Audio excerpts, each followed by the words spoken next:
Thank you. This song is in Russian and in French. So in the beginning you will hear some Russian and then French. It means black eyes.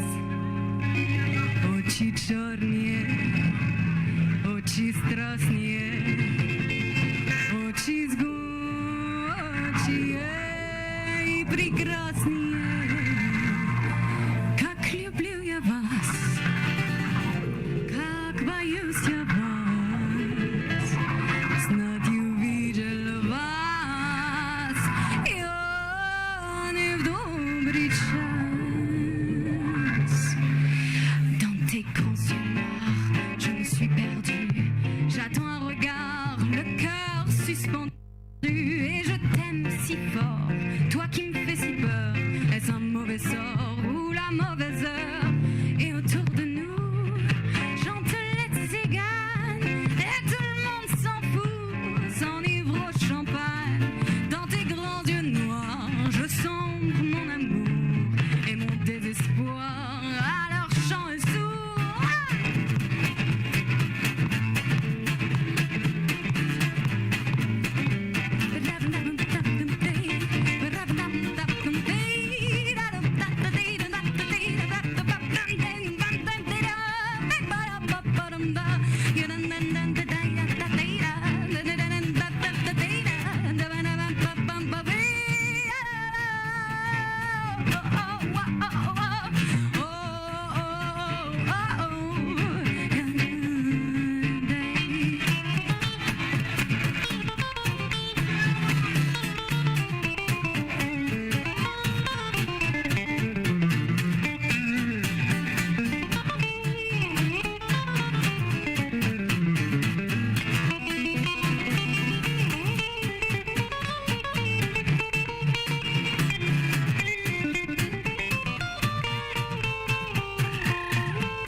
Good morning and welcome to Art and Culture Monday. I hope that you guys are doing fantastic. Of course, you are watching KUTV Kenya. My good name is Karen Blessing and this is Art and Culture Monday. We are here to start your week in style. We are here to make sure that you are ready, you are energized, you are in all the right moods to start your week. Even as we wind up the month of March, yes, we did march forward and we are headed to the end of the month of March, but we are doing great. So this remaining 10 days, we are going to give you the energy. We are here to give you all the energy that you need to make sure that you are finishing this month with a bang. So karibuni sana. Of course, kama kawaida, this is the 20th of March. The year is 2023. This is also the 79th day of the year. Yes, we are 79 days in, ladies and gentlemen, which also means that this is Monday number 12. Yes, this is the 12th Monday of the year 2023, which means that we are only remaining with 40 more Mondays to go. Yes, we are 12 done and 40 to go, and we are doing great. We are doing fantastic, and we are going to be here for each and every one of them, making sure that every week we have given you new energy, fresh vibes, ready to do this, ready to get into your workplace, ready to get into your, place of work, whether you're self-employed or employed by the government, private sector. We are here to make sure that you are in the right moods. We have an amazing show prepared for you. Of course, kama kawaida, starting with whatever is happening in the nation, because we ought to be in the know. So we will be keeping ourselves updated on whatever is happening in the country. And then we will go on kama kawaida. We have amazing guests lined up for you. Men and women that are not just sitting down. They are doing things. They are going about activism. They are going around doing amazing art, bringing to you, of course, because this is Art and Culture Monday, and you know our art is not just art. So you're going to be bringing you artists that are going to blow your mind. And then we're also going to be having a conversation with the health sector in this country, discussing TB or tuberculosis. And we are going to be having those conversations at length. So stick around today. You're going to have to learn a thing or two. You're going to be invested. You're going to be invested because you're going to learn and get entertained while at it. All right? So karibuni sana to Art and Culture Monday. All our lines are open. You can speak to me on 0739-110544, and we are streaming live right about now on Facebook and on YouTube. So today you have no excuse whatsoever not to carry us with you wherever you are going. At KUTV Kenya and at CAREN Blessing, we are streaming live right about now. And today we are going to do it a bit differently. We want to jump right into the topic of the day because it's hot. It's happening right now. You're probably preparing or not preparing for it. So we better jump right in. I want to know your opinion on today's protests. Yes, today's protests are going to be led by the Right Honorable Raila Odinga. There is a lot to discuss, and of course we are going to be disseminating the topic, but it boils down to, what do you think? Are you going to be participating? Are you not going to be participating? And if so, why not? But of utmost importance, because this is Kenya and we need to learn to do things the right way, we are going to be learning a number of lessons. We are going to be understanding tips on how to conduct oneself in a demonstration according to the law. You know, hautokei tu kimalamala. Do you know what the Constitution actually says about demonstrations? Do you actually know what the Constitution says about responding to a demonstration? Whether you are just a random person who happens to be in the areas where the demonstration will be taking place, or you're a police officer, you're supposed to respond to peaceful demonstrators, or you're a politician who is for or against these demonstrations. There are guidelines in our Constitution, in the law, that outline exactly how every participator of a demonstration is supposed to conduct themselves according to the law. Did you know this?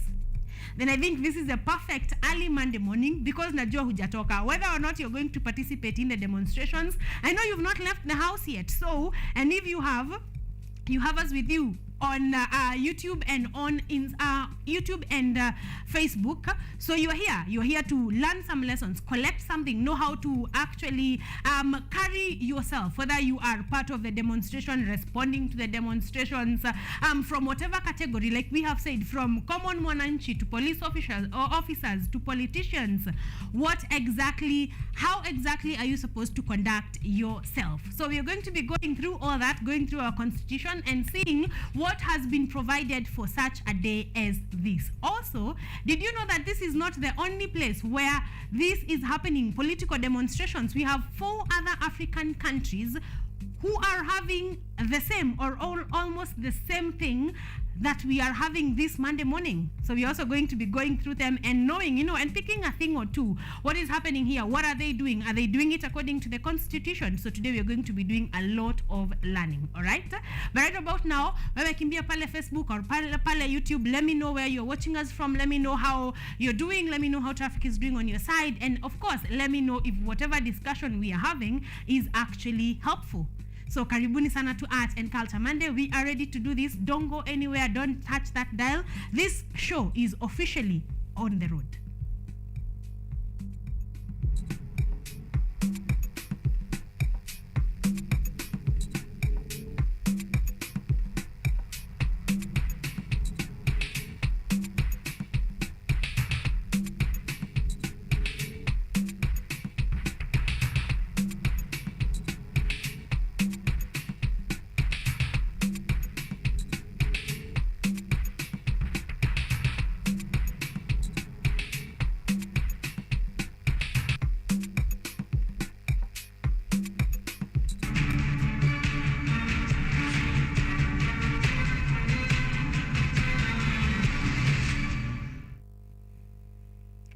welcome back, ladies and gentlemen. We are laying foundation for Art and Culture Monday, and of course on our first story, where our question of the day is actually, I want to know your opinion on today's demonstrations. I want to know where you stand, whether you are for or against, are you participating or are you not, and if so, why? So I need to understand where you are standing and why you are standing on the side that you're standing on. But right about now, we want to take a look at the stories that are actually part of our conversation as we lay a good foundation in order for all of us to start from the same page, and understand exactly what is happening and what we ought to do. So starting us off is our story number one. Opposition leader Raila Odinga yesterday issued a statement on the order of events to take place today during the scheduled mass action, which he maintains is still on as planned. Odinga says the anti-government protest will begin at the Central Business District, Nairobi, and later on will march on to proceed to State House. The protest is to be held after the government failed to address their demands, among them the cost of living, including restoring subsidies that existed prior to the Kenya Kwanza regime, refusal to halt process of reconstituting the electoral body IEBC, among others. Take a look. The cost of living has skyrocketed. Kenyans are suffering because of high cost of essential commodities. The cost of unga, the cost of cooking oil, the cost of kerosene, petrol, diesel, sugar, school fees, electricity are all very high. Many Kenyans cannot bear the cost of living. We have sufficient evidence to show that Mr. Ruto did not win the elections in 2022. And this is another reason why. That's why we've said that all Kenyans of goodwill should converge tomorrow, march together to the center of the city. And once we have gathered at the center of the city, it shall be a grand march to State House to claim our victory. All right, moving on to another story, still on our topic of the day. We are actually discussing and getting your opinion on what is your opinion about the demonstrations that are going to be taking place today. To our story number two, the Azimio One Kenya Coalition Party leader by former Prime Minister Raila Odinga has hit back at Nairobi Police Boss Adamson Bungei for the latter's statement saying that today's planned mass action is illegal. Speaking in Rongai, Kajiado County, Odinga maintained that the Monday 20th of March mass protest will take place as scheduled. That was the opposition chief Raila Odinga's resounding call to Rongai residents in Kajiado County and Kenyans at large during his last public rally ahead of tomorrow's opposition public protest in Nairobi. This is after attending a church service at ATG Deliverance Chapel, Ongata Rongai, where he reiterated that Monday remains a public holiday. Kesho Kenya wote, wewe Mkenya halisi, Nairobi, mpaka jitokeze. Sawa, wale jamaa tayari wameanza kutetemeka. While addressing the public in several stopovers, Odinga dismissed the statement by the Nairobi Regional Police Commander Adamson Bungei, declaring the Monday planned demonstrations illegal, saying that it is the mandate of the police to provide security to demonstrators. Inspector General mwenyewe amepata hii habari, apeleke kwa watu wote kila mahali. Sasa nasikia polisi ya Nairobi nasema ati hawajapata habari sawa sawa. Hiyo ni upuzi. Polisi kazi yao ni kulinda wananchi, sio kupatia wale leseni. Wakati polisi walikuwa na peana leseni ilikuwa high cost of living, opening of IEBC servers entry institution of the electoral body remain key demands that the opposition insists must be addressed by President William Ruto's government. Nataka gharama ya maisha ipunguze, sio? Kibebacho kijimoja na kwa mchukuzi, sio? Pili, tume ya uchaguzi mpaka watu washirikiane, sio? Tatu, ushindi wetu. Odinga was accompanied by other Azimio bigwigs Eugene Wamalwa, George Wajakoya and Jeremiah Kioni, among others, who also affirmed his stand, saying that the mass action is the way to go if the government will not lower the cost of living. Tumeona wakiunda serikali mawaziri 22. Kuna mama mboga hata moja kutoka hapa soko Mjinga? Kuna bodaboda yoyote kwa PS? Sasa kesho muje Nairobi tuambie Bwana Ruto ya kwamba you can fool some people sometimes, you can't fool other people all the time.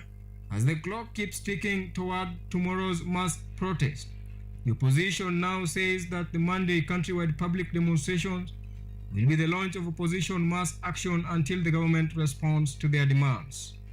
Kumu Modaki for KUTV, Nairobi.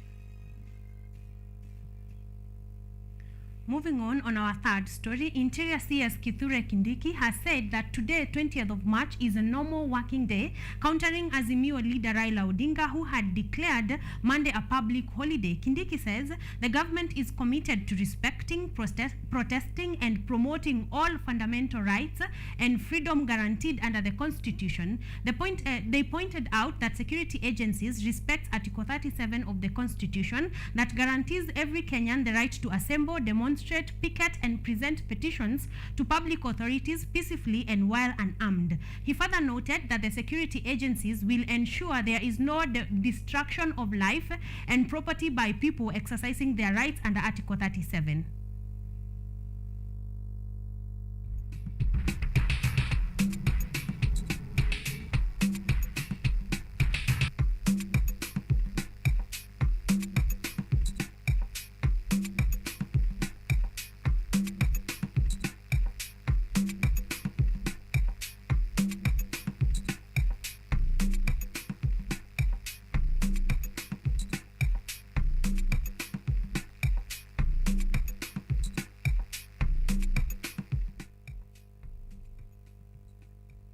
Moving on, the regional police commander Adamson Bungei has said that the Azimio la Umoja Oka demonstrations set to take place today are not legal. According to the police boss, the Azimio coalition needed to notify the authorities 3 days prior to the protest as dictated by the Constitution. Bungei said that they received requests from 2 groups intending to hold protest on the same day and decided to grant none the permission to protest, stating that both Azimio la Umoja and Nairobi business community had written to them about their intention to hold a protest on Monday. He also said that those wishing to demonstrate and picket can do so peacefully, while warning the demonstrators not to storm into protested areas like State House. As a law enforcement agency or institution, I want to put it very clear.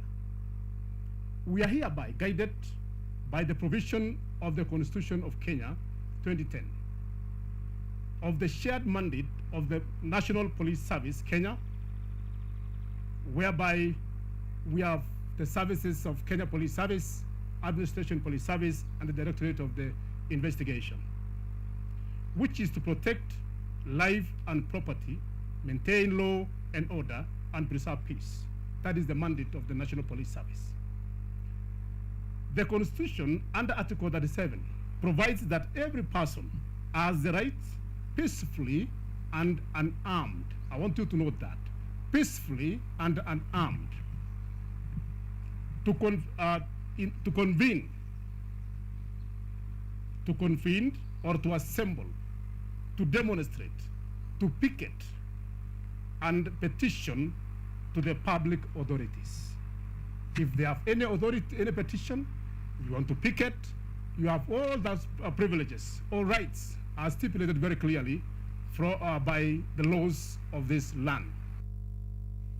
Moving on, still on today's demonstrations, President William Ruto yesterday condemned the Azimio planned demonstrations that are set to start today while attending a church service in Kapsabet, Nandi County. The head of state noted that the former Prime Minister has no viable reason to lead demonstrations or instigate violence in the country. President Ruto also assured that the police will do their job of protecting Kenyans as well as their properties come today.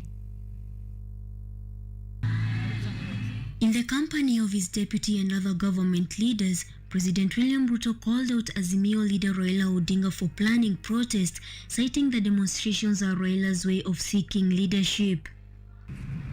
Hii maandamano na fujo na vita ni ya kuharibu mali ya wananchi, kwa sababu hiyo ndio sera yake, hiyo ndio filosofia yake, hiyo ndio siasa yake ya kuendesha siasa kupitia mambo ya fujo na vita na maandamano.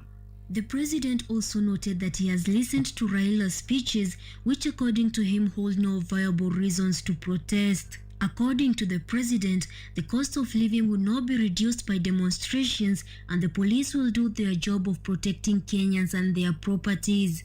It is not possible and it will not happen because Mr. Raila Odinga has no reason whatsoever. He doesn't have a reason to terrorize the country with violence, demonstrations, and chaos. In support of the president's remarks, Deputy President Rigathi Gachagua also called out the opposition leader for wanting to destroy the country's economy through demonstrations. Wameenda pale Kisumu na huyu mzee anasema ati maandamano yake ni amani. Wameenda pale Kisumu, wamekuta hema kama hii, wamevuja viti, wamebeba chakula, wamekula. Sasa haja kashifu hiyo watu na anasema Nairobi kutakuwa kama, has he condemned the violence against innocent people and theft of food and chairs in Kisumu? Other leaders who accompanied the president also shared their sentiments on the planned demonstrations, most of them doubting that the protests will be peaceful. As leaders, we shall not sit back and watch people destroy lives and property of Kenyans. We shall be in the forefront to protect the lives and the property of our people, be it in the Central Business District or in other areas around our country. I want to echo the message that those who wish to protest do not obstruct those who have an obligation to be on duty to develop and build the economy of this country. A responsible former president and a responsible former prime minister would have known that this is not the time to do violence or to cause chaos or to sabotage the economy. The Azimio leader Raila Odinga still holds the stand that the demonstrations will go on as planned. Odinga confirmed his stand today during a rally in Rongai. Ruth Wanjiru for KU TV. Moving on, various leaders across the country have condemned the Azimio mass action that is scheduled for today, Monday, saying that it is against the constitution. The leaders have called for dialogue among Kenyans on issues of concern instead of organizing protests in the country, so as to avoid any possible chaos during the March 20th street protest called by the Azimio opposition leader Raila Odinga.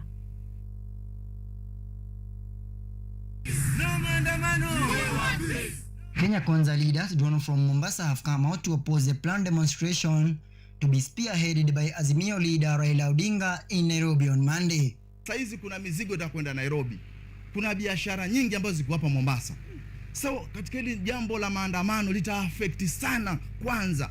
Kwa sababu kama kuna SGR, kuna malori, saizi hata wenye malori wajua watapeleka mzigo kesho, hawajui vitu zitakwenda wapi. So ni muhimu kila mwana Kenya kujua kwa tumeanza, lazima tutaka kuona ule mwisho. Na ule mwisho utakuwa mzuri saa ile sisi wenyewe tukiwa tunapigania mambo mazuri. Katiba ya nchi ya Kenya iko na nguzo zake kwamba kama kuna matatizo unaweza mkapeleka kwa judiciary ambayo ni mahakama, unaweza ukapeleka petition bunge la taifa ama kwa Senate lijadiliwe. Chief Administrative Secretary nominee for Foreign Affairs Joash Mangi has also condemned the planned demonstration by Azimio la Umoja One Kenya coalition in Nairobi County, claiming it is a subversion of the constitution. Hii maneno ya maandamano, you know, it's extremely unfortunate that even after the people of Kenya went out in large numbers and elected William Samoei Ruto and Rigathi Gachagua as president, deputy president, even after they went to the Supreme Court and the Supreme Court ruled in favor of the president. It's unfortunate that somebody still thinks he can overturn that constitutionally elected government through Mandamano. Clergymen led by Bishop Ayub Morio of Victory Tabernacle Ministry in Narok and Bishop Paul Mbogwa of Kenya Gidhima Israel Church in Narok County as well has urged the opposition leaders to follow the constitution in solving their claims instead of influencing peoples to hold demonstrations. Ombi langu ni ya kwamba tuwe na amani katika nchi ya Kenya. Kwa maana kile tunachohitaji ni amani. Amani ndio tunayohitaji, kwa maana amani italeta maendeleo na itafanya kila mmoja wetu afanikiwe.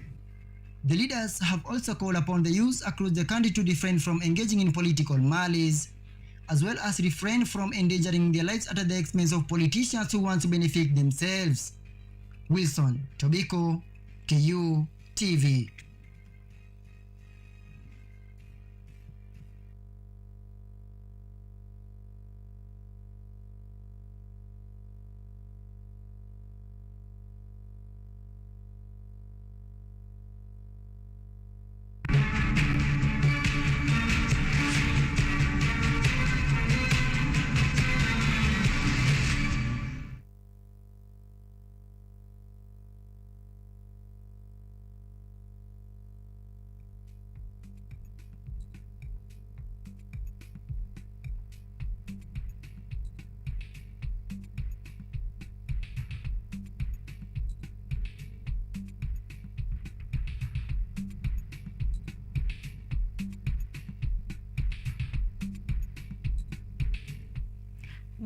Welcome back, ladies and gentlemen. You are watching KU TV Kenya. The show is Art and Culture Monday, and we were just going through the basis of our conversation of discussion today, which is your opinion on the demonstrations that are about to take place in a few minutes. To start in a few minutes, are you going to be participating? Are you not going to be participating? And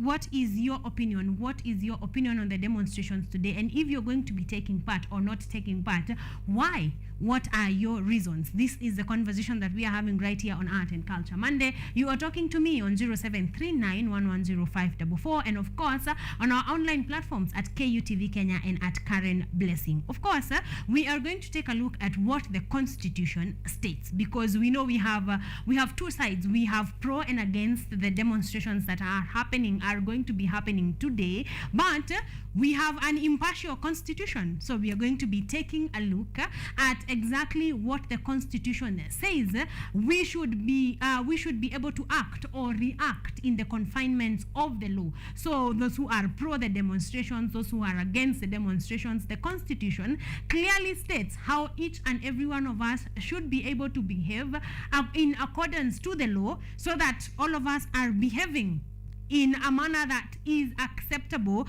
by the Constitution. And we can look at that briefly. There is a protest, of course, protest code conduct, and there are a few things that we are supposed to be looking at.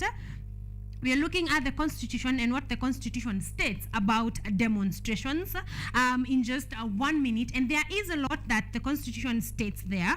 And we start, of course, assembly, demonstration, picketing, and petition. Every person has the right to peaceably and unarmed to assemble, to demonstrate, to picket, and to present petitions to public authorities. I think our keywords here are peaceably and unarmed. All right, that is condition number 1. To our political rights, of course, every citizen is free to make political choices. All of us have the right to political choices, so whether you are pro or against the demonstrations that are taking place today, none of us is right and none of us is wrong, because you have the capability of choosing on where you want to stand. But we are concentrating on that everyone has a right. So everyone, if you have you want to demonstrate, there is a right, but there are conditions that come with the right. 1, you have to conduct the demonstrations peacefully and also unarmed. And I know we're going to be taking a look at this throughout the day because we are going to see how the demonstrations unfold. Of course, we as KUTV Kenya are going to bring you the demonstrations as they happen, so keep it KUTV. But right number one is that you have a right to demonstrate, but under certain conditions. And number one is, of course, peace, which we all agree. I think that one we do not need to protest against, that we need to peaceful demonstrations and also unarmed. So watu wa kubeba mawe, watu wa kubeba viboko, vijiti, watu wa kuharibu biashara za wenyewe, all of that is unconstitutional. So we are going to be looking at this and much more. But on our launch number one, we are going to be having none other than Dr. Zippy Okoth. If you have been in this creative industry, the arts industry, you probably have heard her name. And she is going to be talking to us about her newest creation. We are going to be delving into that much deeper, but I need you to stick around because that is a conversation you are going to love.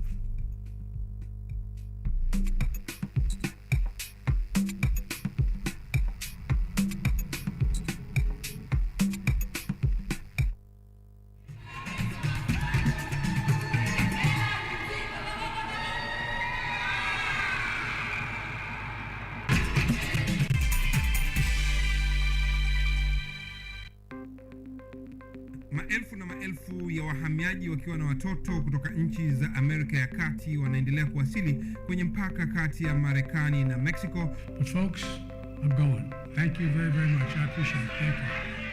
Ni habari kutoka pembe zote duniani. Pepopa si vuguvugu. Pepopa ni idea. Sazidi ananyonya, hanyonyi vizuri, anakuwa hayuko comfortable. Jeshi la Jamhuri ya Kidemokrasia ya Kongo linapambana na waasi wa ADF. Kwa sasa wanatoa wito kwa mashirika, makampuni na vile vituo vya uchukuzi. Mambo mengi yatakwenda kama yalivyopangwa. Hapa ni kuna mmoja wa viongozi wa chama cha wavuvi katika eneo hili. Zaidi tunajaribu kuwapa chanjo ili ina boost ama inanyanyua kinga ya mwili, ndio inaweza kupelekea kupambana na virusi. Ni Duniani Leo, Jumatatu mpaka Ijumaa, moja kwa moja kutoka VOA Swahili, Washington DC.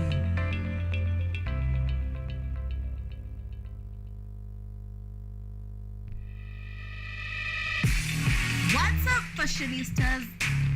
Looking for a show that brings you the latest in the world of fashion, glamour, creativity, and style?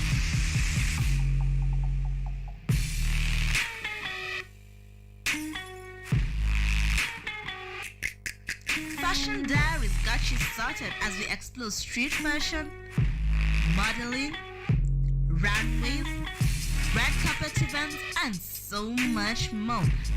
Catch me, Ashley, as Sachi, as we unlock the greatest fashion events. Keep it locked.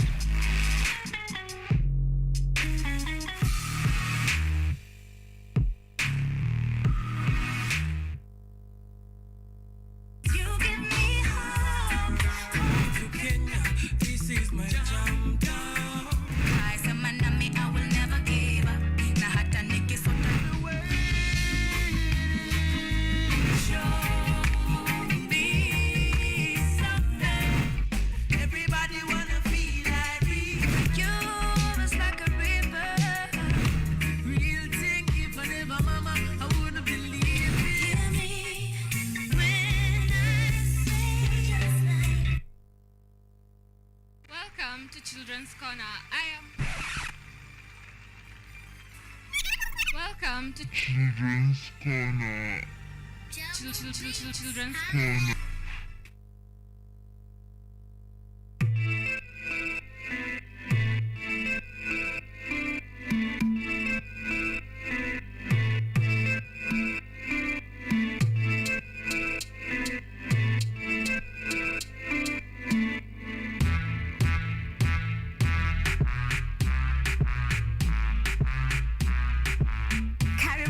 To the Church O'Clock Show. I'm your host, Esther Becky. And my name is DJ Tero. We start you off with a word of prayer and get you started with a live transformational worship experience.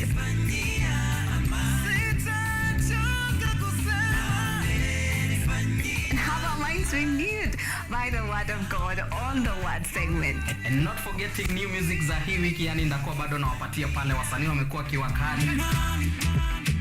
ama mabondeni, utukuke. So make sure manzo tune in because zitakuwa zina flow pia pale mixes kwa wingi, yani zitakuwa zina come through, and pia performance yani from our gospel artist hapa on Gospel Art from 7 to 10 a.m. only on KUTV.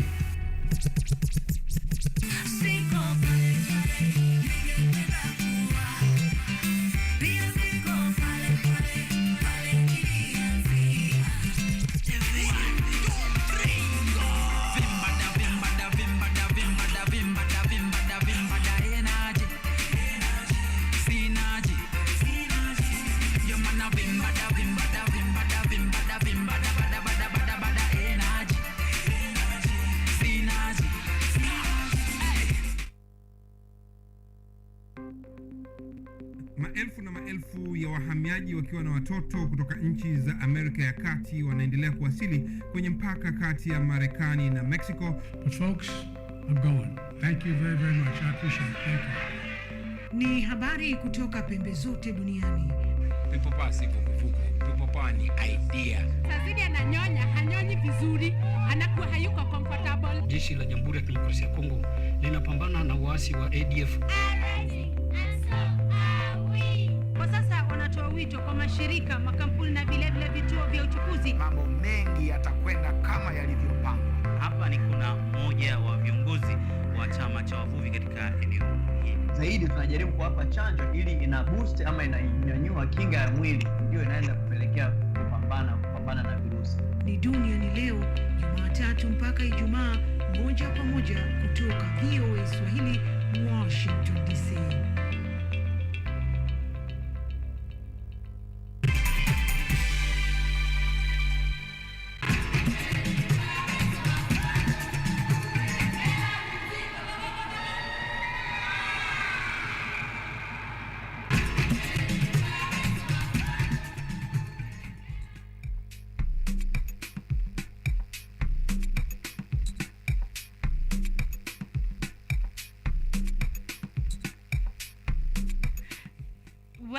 Welcome back, ladies and gentlemen. You are watching KUTV Kenya. Of course, my good name is Karen Blessing, and this is Art and Culture Monday. And we are here. I hope that you have had a fantastic time over the last 1 hour. We've been learning, we've been talking about the demonstrations, your opinion. Remember, I'm waiting for your feedback on 0739110544, and also on our online platforms at KUTV Kenya and at Karen Blessing. Now, as promised, I'm going to be having a guest in a few, but before we go to Dr. Zippy, we want to talk matters Women in Film Awards that took place over the last week. And actually, she has been part and parcel of Women in Film Awards. And we are going to be talking about that, you know, as we have our conversation. But right about now, we want to go to the awarding ceremony to just give you a feel of how it was like. Of course, number one, we can start with the fact that Charlene Ruto was in attendance. And then also we had the CEO, KFC, that is Kenya Film Commission. We also had a representative from the Kenya Film and Classification Board. And then, of course, winners from all the way to scripters, to script writers, videographers, photographers, storytellers in general. Women in the film industry were captured and awarded. And that is what we want to take a look at. Just give you a feel of how Women in Film Awards 2023 was like.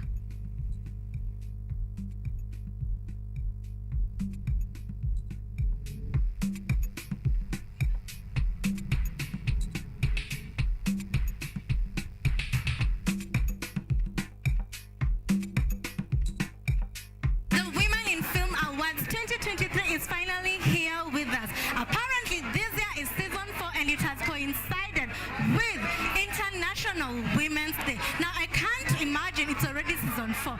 Karen Blessing was here on season 3, just right here in Kenya National Theatre.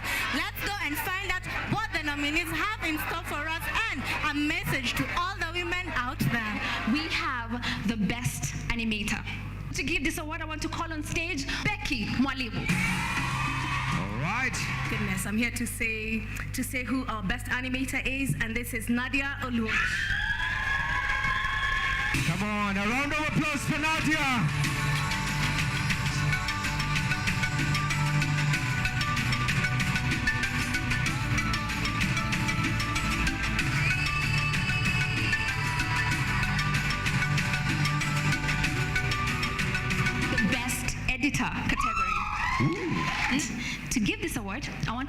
on stage Dennis Ndungu. There she comes. Apologize, sir. And the award for the best editor goes to Mkaiwawi. Kaiwawi Mwakaba. It has refused. Oh, okay. And the best scriptwriter TV drama, Massimo Tisia.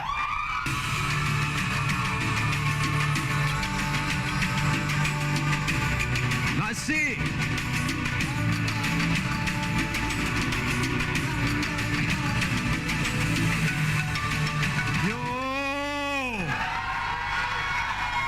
Give it up for Massimo Tisia!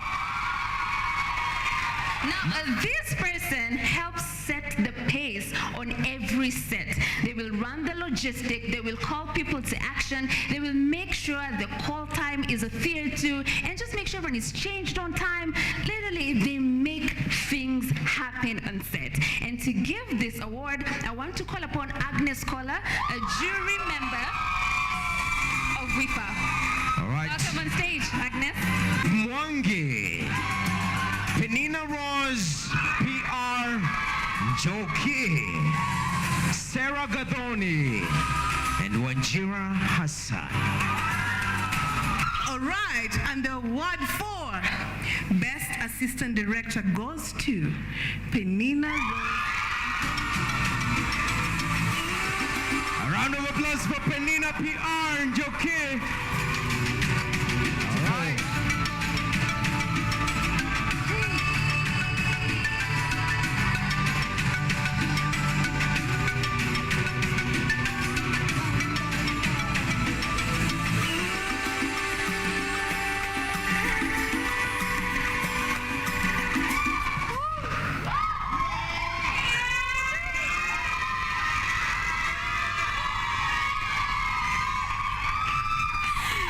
God.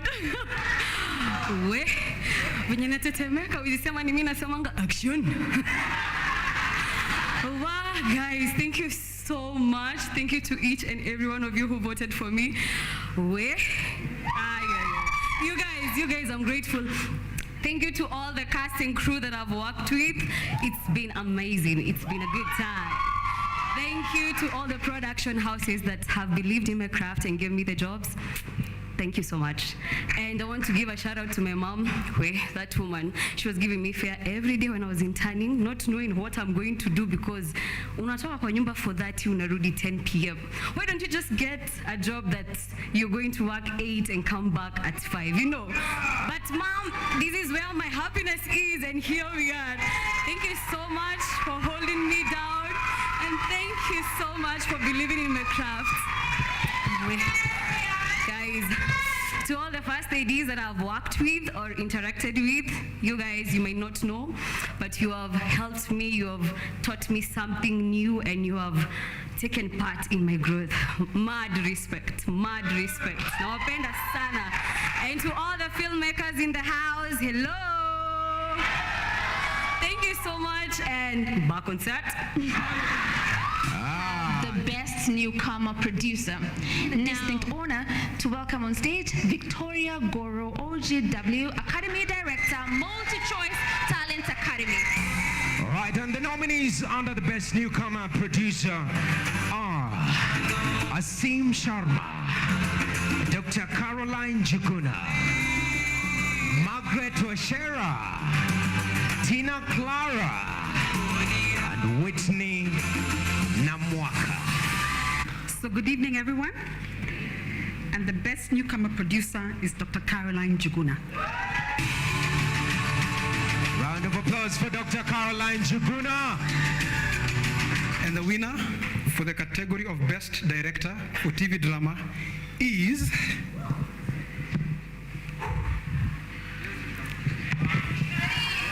Ati who? And the winner is Grace Kahaki.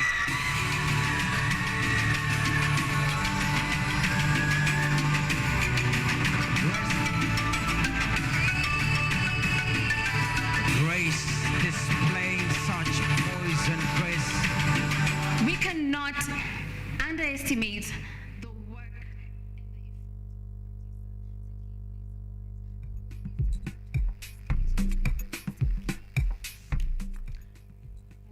Welcome back, ladies and gentlemen. You are watching KUTV Kenya kama kawaida. My good name is Karen Blessing, and this is Art and Culture Monday. And we were just taking a look at the awards at Women in Film Awards 2023, and hatujamaliza. Like you can see, we still have a few more awards to go. Of course, congratulations to every winner. And I like a tagline in Women in Film Awards that all of the women nominated are already winners, because we are doing amazing work out there. So congratulations to every winner, to every nominee. You guys are doing amazing in the film industry in this country. But for now, we want to go on to this other side and talk to Dr. Zippy Okoth and talk to just about how amazing I am still starstruck about this conversation that we are about to have, because Dr. Zippy is doing phenomenally in this industry. So we are going to be having that conversation shortly.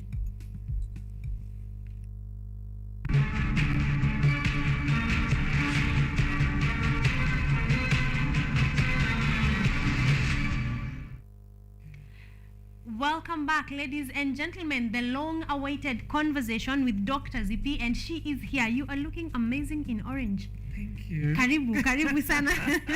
Karibu sana to KUTV, That's to fine. Art and Culture Monday. I'm very happy to be the one hosting you this morning. See you, tusalimie tuambie bebe ni nani, although we know you, like I said. You just want her to say hi, and we'll dive right into the reason why she is here. Yes. Hi everyone, I'm Dr. Zippy Okoth, and I'm very glad to be here. I am a filmmaker, Yes. I am a theater artist, a storyteller, and I am a lecturer of film and theater arts at KCA University. Yes. Amazing. Karibu sana. Karibu to KUTV. I know you have been here in these vicinities before. Yeah.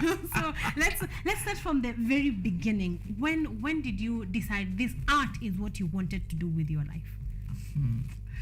I think from the very beginning, it was already decided somewhere that this art is my life. Yeah, because when it comes to performance, I mean, every young child, they say is a performer, but I think there was something different in the way I performed, and I was always given, like, do you do this poem on prize giving day? Yes. The one who's going to do this role on maybe when there's an event or so. Yes. Even in church and all that, but. When I reached grade 4, that time was class 4, we had this kipindi cha watoto. Yeah. And then Elizabeth Omolo also came. There was the children's program right after. They were all happening on Saturday. So they came to our school all the way in Homa Bay. Yes. And I did this Swahili story. Then I did an English poem, and it was running on the KBC. And I was like, everyone was like, that's your voice, that's you, that's you. Yes. And then in class 7, I was the main actress in some play. It was called The Cherished Fruit. That was my first play ever. Wow. And we went up to the nationals. Yes. So I can't really forget that Yes, teacher. you cannot forget who your saw past. something, yeah. Yes. That was at Sango Academy. Then we went to Asumbi Girls High School. Asumbi Girls, so from 1, from 2, we had some drama, but then drama was not very, very strong. Yes. So I can confidently, I'm not really a product of the National Drama Festival, because Not really. not really. I don't know, maybe that's a good thing. Yeah. But I went to the university and I studied drama and theater studies at Maseno University, and that's where a lot of my talent came out. I knew I wanted theater, but through one of my lecturers, Mr. Otumba Oko, he kept pushing me to take bigger roles. He even pushed me to start singing. So this deep voice that since my childhood, people were like, she has a deep voice like a man. Yes. That people used to laugh about. He said, I can sing. And he gave me singing roles. Yes. And anytime I sang, the hall was pin drop silence. I can imagine. And it scared me. Wow. But he said, that is the thing. So I later on went for Spotlight on Kenyan Music. I was among the top 10 finalists with the Kina Sauti Soul, Macadam, and all that. And then I went and produced my own album, Tugolona Nendo, in 2006. Theater-wise, I have acted with Heartstrings Theater. Yes. I acted with Festival of Creative Arts immediately after coming from campus. And then I went and did my master's, University of Nairobi Gender and Development. So I worked with quite a number of NGOs in terms of mobilizing youth, empowering youth through theater, community outreaches. Then I came to Kenyatta University to do my PhD. And this is where I taught for 12 years. 12. Yeah. I told you guys, if you're in the art industry, you don't know Dr. Zippy, there's something that there is something that you have missed out on, real talent. So for 12 years, how was that experience here? It was beautiful. I think I give quite a lot of credit to Olive Mogenda because apart from being the vice chancellor, she really supported some of the works that I did when I was here. Yeah. I did my first biggest musical. Yeah. It was called Julieta, and Professor Olive. That was in the year 2013. We were celebrating 50 years of Kenyan independence, and as Kenyatta University, there was the biggest musical. We showed it at the amphitheater, and we had a lot of people from outside. Then we took it to the National Theater. It was the biggest, best musical, I think, using music from the 60s to that time, intertwined into a story. And she supported the cast and crew, and I think for me that gave me something, it gave me a voice. I was like, I can do this as big as it is. Yes. And so in 2015, I started doing my own independent theater productions. So I did Tigo, the musical. We did Contract Love, the theater musical. Yes. There's also another play I did. It's called A Catholic Girl's Guide to Breaking Your Virginity. I actually bought the rights to the script from some lady in the US. And then in 2018, I started doing my one-woman shows. Yes. So I did Stranger in My Bed. Yes. That was in February on Valentine's Day. On Valentine's Day. Of 2018. Timing. Great timing. I did a divorce story on Valentine's Day. A different spice, to the norm of Valentine's Day. It just sold out. I was like, oh, people want to listen to a divorce story on Valentine's Day. Great. And then we did the Strange Voices. So, Stranger in My Bed was about my marriage, my physical abusive marriage. Yeah. And then Strange Voices was about divorce because people think divorce is easy, but it isn't. Yes. So then after that, I did another one, Agatha, A Hopeless Romantic. I was reminiscing about me before marriage, the men I dated, how love was from a teenager to that time. And then last year, I did Side Chick Wife. Side Chick Wife is about cohabiting. Yes. Yeah, nowadays cohabiting has been made to sound so normal. Yes. But the truth is, I think women want more. Women want commitment than just cohabiting. So it was about that and all the laughter. And mine are usually dark comedy. That's what I call it. It's the truth, it's the bitter truth, but intertwined in some humor because I believe the best stories are the ones that are our personal stories which we are too scared to tell. Exactly. But then in it all, there's some humor when you look back and you're like, what exactly did I put myself in? Exactly. Then now we have Mama's Mirror. Yes. Mama's Mirror is about me and my mother. I was very close to my mother. My mother passed on in August of 2021. And sorry about that. Thank you. Yes. And we had a very close relationship. And then as I grew older, when you're young, you keep thinking, Mama is different, Mama is like that. Then as you grow older, you're like, I have everything that my mom is and more. And more. The other day I was seated in the living room with I have two lovely daughters. Yeah. And my mother used to like sitting like this. Yeah. And my daughter looked like, Mom, you look like Mama. They used to call my mother, their grandmother, Mama. Yeah. And I say like, how? The way you're sitting, she used to like sitting like that. And I'm like, oh my God. To the littlest details, yeah. They remember their grandmother with those little details. And they're like, I look like her in all that way. But even in personality, I'm very highly opinionated, and I know that. Kind of one of the things that I do know about you. Very vocal about the things that you believe in. Yeah. True. So and your mom was like that? She was more. Yeah.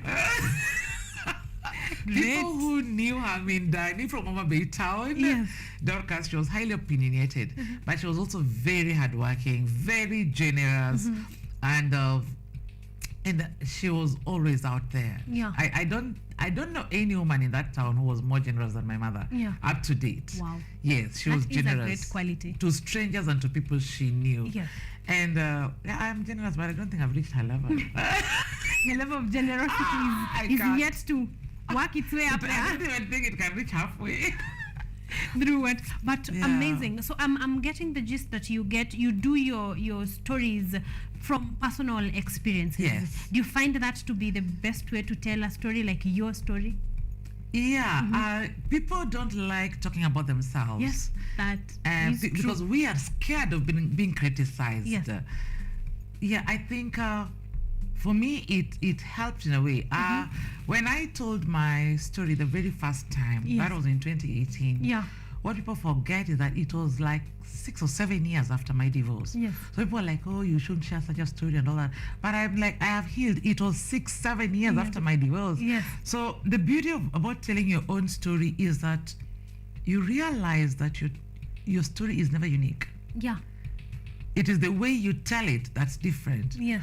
There are 1,000 people who've gone through divorce. There are 1,000 people who've gone through the same struggles. Yes. But people don't have the courage to talk because they will be criticized. So what will people say? What will the world say? How will they see me as? I will lose friends. The truth is you lose friends whether you tell your story or not. You lose friends anyway. You lose friends anyway. If an opportunity was going to go, it will go anyway. Yes. Whether you tell your story or not. So tell your story, embody it, heal it, heal through it.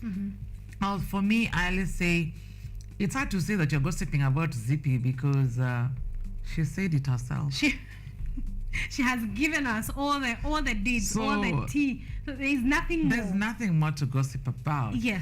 Yeah, but then in all honesty, I always think a lot of true stories are told and labeled as fiction. Yes. Yeah.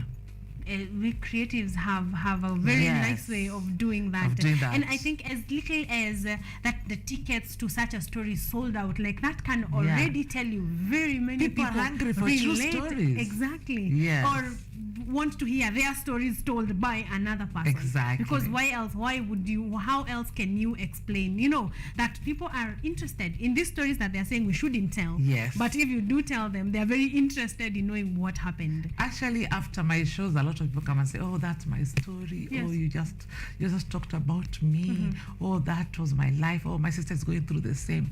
And when I hear that, I think it gives me some energy to always want to keep sharing those stories. The funny thing is, people always say, like, Zippy says too much. And I'm like, I've not even said 10%. Of the things I've not even said 10% of the things that I should have said. Yes. So I'm always like, I have so much. But, generally creatives are very sensitive people. We are very, very sensitive.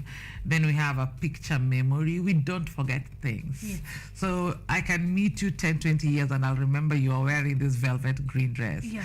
And I'll remember all the details. And that's how our memory is. So Yeah. even the things that happened to us like 10, 20 years ago, we'll be able to tell them. So it is the detail that we tell those stories. So even when we tell those stories, it's not even 10% because we are giving a detailed description of one moment or so. Yes. So if we were to tell our whole life, we would have a whole life. show every week from Dr. Zippy, a show every week to really tell what has been going on. Yes. So the gist from, you've talked about divorce, then talked about love.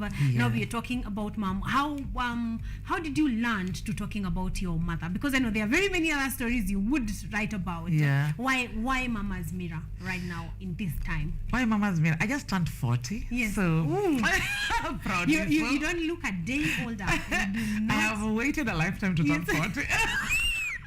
Well, here you are. So I think 40 is kind of like an awakening. Yes. There is so much. I always say I am a 25-year-old with a 70-year experience. Yes. Because some of the things I feel I've gone through in my life are worth 2 lifetimes. Exactly. But I am here in actual 40. Yes. And I'm looking at reflecting at a lot of things. And I think from last year when I started thinking about this idea is when I started feeling there's too much I'm reflecting about my mother. My mother grew up in Nairobi. Yes. Yes, Wow. here in Ziwani Estate. And my grandfather was a military man. He fought in World War II. Yes. And then they went to Ziwani. They lived there. So my mother was a city girl. Yes. Like she was even in magazine covers. Wow. Yeah. No wonder the talent. No. Yeah. So then she met my very handsome, quiet dad, Yes. and they went to live in Homa Bay, a small town. Yes. And this city girl taken to that small village. Yes. She made it big, like my mother made it big. Yes. Sometimes I look at her and like, if she was in Nairobi, man, what would have become exactly. of her? Yeah. So here I am. I came from the village Yes. to the city because I came to Nairobi like during my campus life. Yes. So I came to the city to look for a job. Yes. And all the stories, because my mother was a storyteller, all the stories she told us about how when I was growing up, my friends were in these top adverts, and she used to tell us all those stories. And I come to the city and I see all this buzz, all this bustle of life, and I'm like, I want to be there. At the top. I want to be there at the top of everything. At the top of everything. I want to enjoy all this. Yes. And she kept motivating me like, you can do it. In Nairobi, you cannot suffer. You cannot say you don't have a job. Yes. Yeah, there are opportunities everywhere. And she never could calling her friend to help you get the job. No. Yeah. She tells you there are opportunities everywhere. Yes. Once somebody has planted that in your head that there are opportunities everywhere, you will see all those opportunities. Exactly, because you come here with your eyes ready to see opportunities. Exactly. So she made me see, the men that she used to talk about, the clubs, the life, and all that. So I am kind of like feeling, I am looking at her life. I'm kind of like living her life 40 years later. You get it? Yes. Like we feel like things have changed, but truly they haven't changed. Exactly. We are the same people. It's only the buildings that have changed. Yeah. And but then even after I came to the city, when I got my child, my mother was deeply there for me. I remember when I lost my first child, I called my mother. She was there. Yes. The following day at 7 a.m., my mother was in my house. Like she didn't wait. Sometimes you can find people who plan. Exactly. Or let me plan. My mother, she did not wait to plan. Yes. She was there at 7 a.m. And I was like, hey, Mama, you've come. She was like, I had to be here for you. Yes. So for me, those are moments. And then, sorry about that. Sorry, it's okay. Yeah, and then there are those moments like we could go home and we could go for drives. Yes. And those moments were like really intimate for me. Yes. There was this moment like the first time when I went to campus, day one. Actually, the other day, one of my friends whom we registered with her on day one of campus, the day you're registering on every desk. Yes. And then you're first here, you're scared of this situation. Then she's like, bring those papers of yours. Let's go to that queue. And they're like, who is this girl? And she took her paper and she went to that desk and asked, we have been waiting in the queue for too long. Where do we need to go? And those ladies filled our papers and they told us to go to the other side. Yeah. And so she said, since I was the first person to bring you to school, I'll be the one who will come and pick you. And she did exactly that. Wow, she did keep her word. She did keep her word. Yes. She bought for me my first suit. Yes. Which I graduated with. She bought me that one. She really helped me explore a lot of things. Yeah. I think my mother is the first person I talked about menstruation and sex. Wow. Yeah, because how she could talk. Yeah. Yeah, she told us how she could go out and dance with people. And You had a whole gift for a mother. I had a whole gift for a mother. Yeah. She was not shy to talk about that. And yet, about people during her time, it was not easy for them to talk about sex. Yes, exactly. Yes. I'm imagining I am 20-something. Yes. That means like way younger. Yeah. But still my mom, what are we going to talk about? You hosting or other things. Yes. And I really, really appreciate her for having those conversations with you. Yeah. So this story is definitely worth telling. If that is the kind of mom you had, I'm already wondering, why wasn't this told in 2018? Like, Yes, Yeah. and the emotion that is interweaved into all of Yes. everything that happened. Exactly. And I think that is the gift for creatives. You're able to remember distinctly about that important Yeah. moment in your life. Yeah. I think if this is not convincing you enough to come watch Mama's Mirror, I don't know what will. I honestly do not know what will, and I hope that you Yeah. will show up and come and tell the story. So Exactly. how does it end? Like, where we have talked about how Mom has contributed in your life. As you tell that story on and on, Yeah. where does it end? It never ends. Yes. Because you see, even as a young girl, Yes. I remember one day, you know, the way parents used to lie to people, like, oh, you are going with me? Okay, go and get a jacket. That's bad. You can't get a jacket, then you come Yes. enter the car waiting for you. I remember one day she tried that trick on me. Yes. That day, I remember I used to love some t-shirt which had black and white stripes. Yes. And I went and got my jacket very fast. Yeah. Right before they opened the gate and they had closed the door to go. Yes. My dear, I sat on the ground Yes. and I said, Mama! Do you know she got out of the car? Yes. I had to be taken. You had to. The tricks were not The working tricks on are you not working. anymore. So now the story doesn't stop because my children, right now, I always say if I have to go, I have to look at them in the eye and I tell them, goodbye, I'm going, I'll come back in the evening at this time because I know. Because they're not if- taking These are my no for an children answer. and they're not going to take no for an answer. So the story never ends because even though she's gone, my mom is gone, but sometimes I think we communicate in a way. You know, people will tell you like Christianity. I'm such a staunch Christian. Yes. But I am also very spiritual in terms of like I'm very deep in African spirituality. Yes.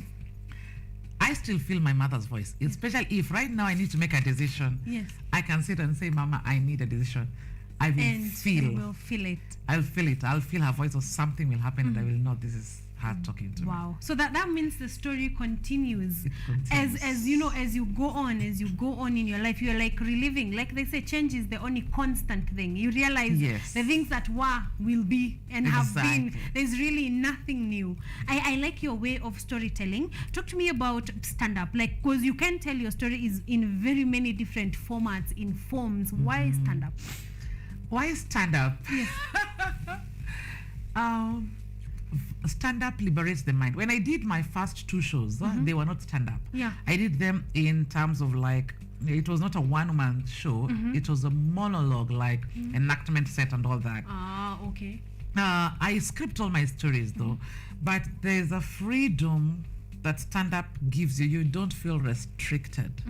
Yes, and then also with the audience, it breaks the third wall. Breaking the third wall is like the audience feels like you are not in another world of theater.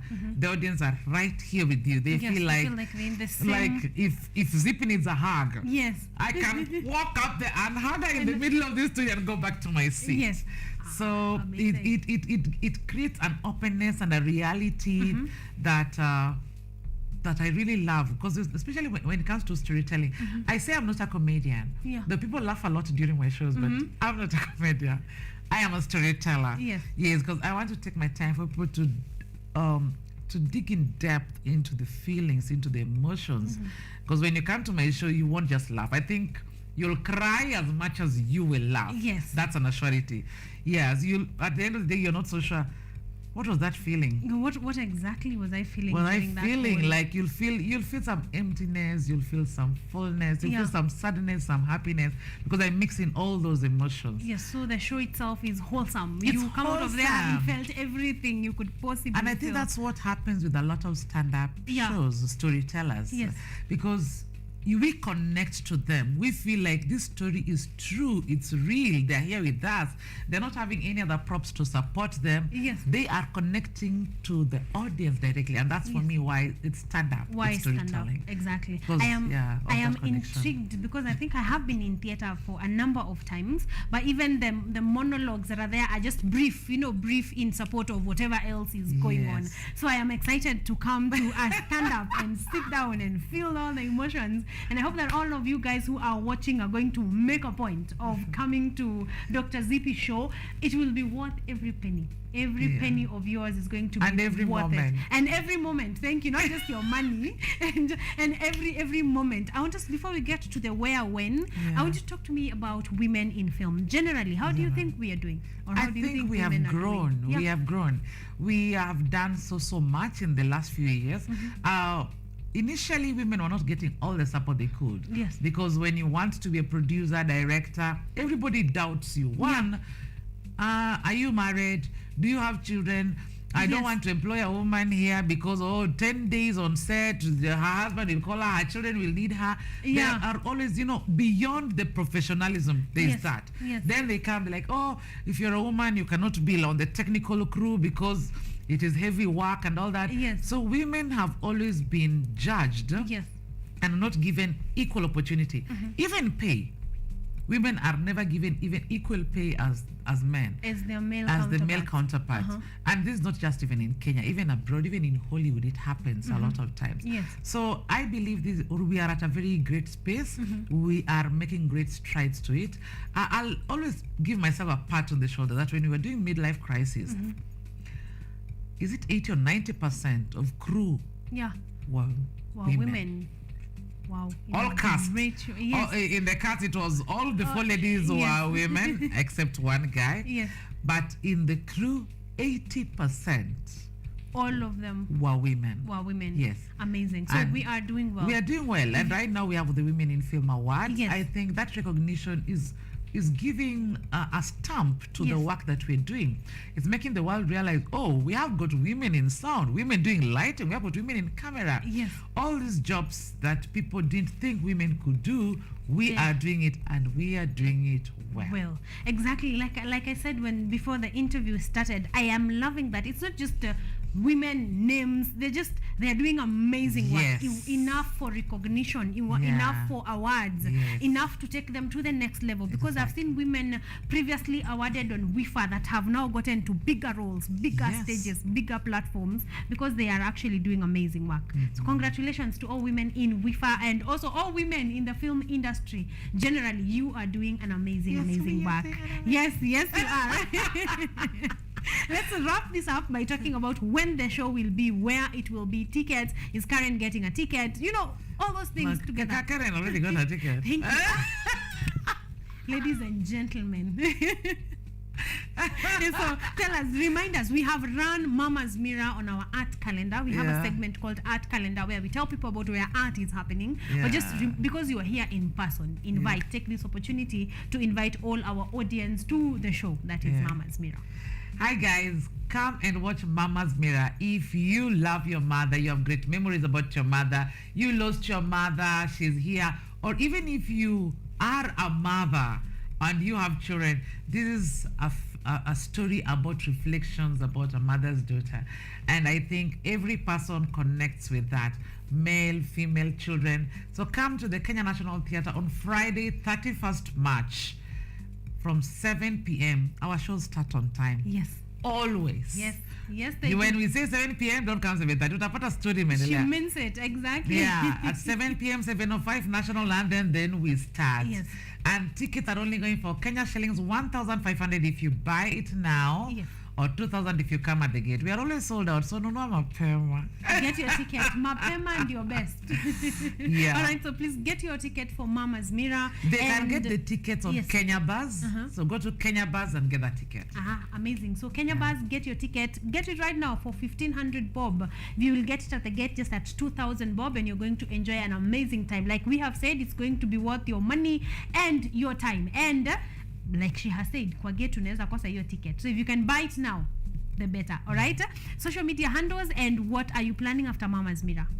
Social media handles are Dr. Zippy Okoth everywhere. Everywhere. Right now we are shooting another film in in April. So that one will also be coming out towards the end of the year. And then, of course, I'll be having another one-woman show before the year ends. Yes.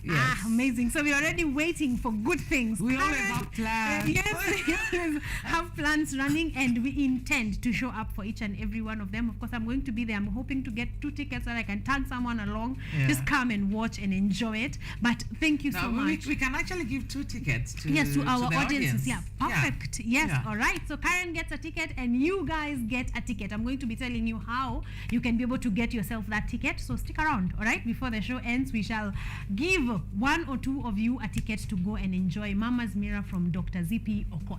Thank you very much. I think we have given justice to Mama's Mirror and yourself. Thank you so much. We really appreciate. Yes. Yeah. Thank you for being here. That has been Dr. Zippy Okoth, ladies and gentlemen. Looking forward to her show that is Mama's Mirror on the 31st of March, which is this Friday. You cannot miss it. 7 next p.m. Friday.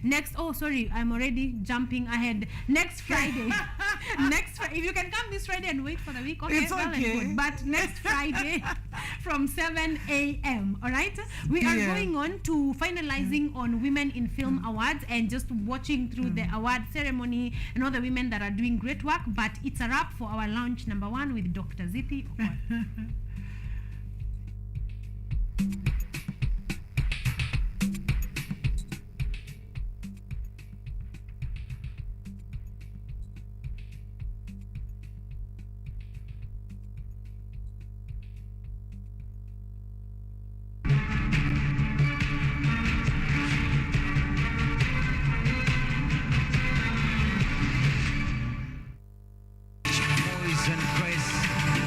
We cannot underestimate the work and the effect of a producer. To give this award, allow me the distinct honor to call on stage one Mr. Keith Schwager, board member, priest, and veteran actor as well.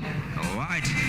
As Mr. Keith comes, nominees: Best Producer TV Drama, Ivy Kiru, Lucy Mwangi, Maureen Wanjiku, Millicent Ogutu, and Scully Cheruto.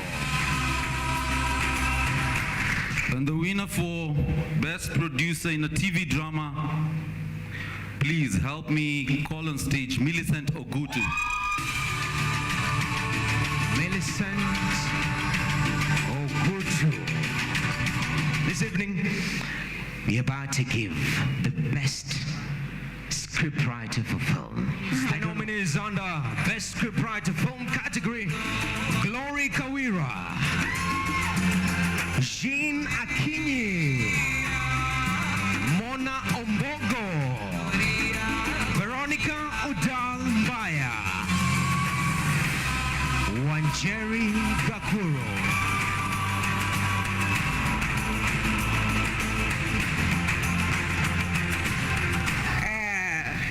Are we ready for this? Best script writer film, Mona Ombogo. Let us appreciate Mona Ombogo. Best scriptwriter film winner, WIFA 2023. The best script supervisor.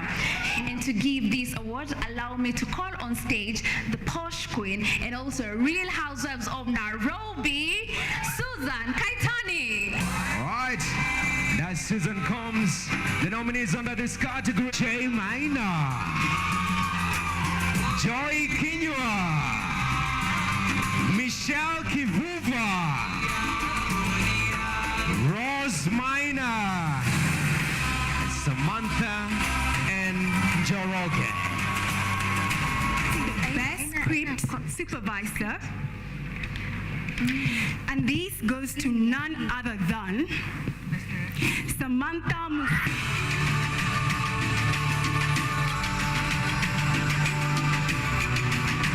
Give it up for Samantha and Joroge.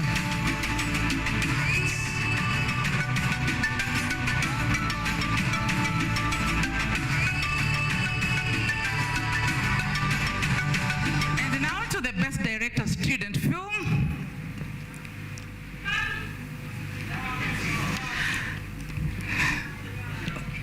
As a Luo, this is hard to pronounce, but Chandra Aponde.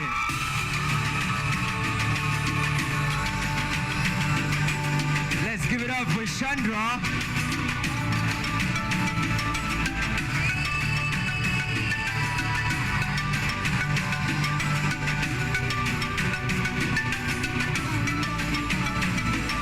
Now we are moving to another stiff one, which is the Best Actress Film category. Yes. To give these awards, allow me to call on stage Eutychus Mwangi. All right. Good evening. Interesting. The Best Actress Film.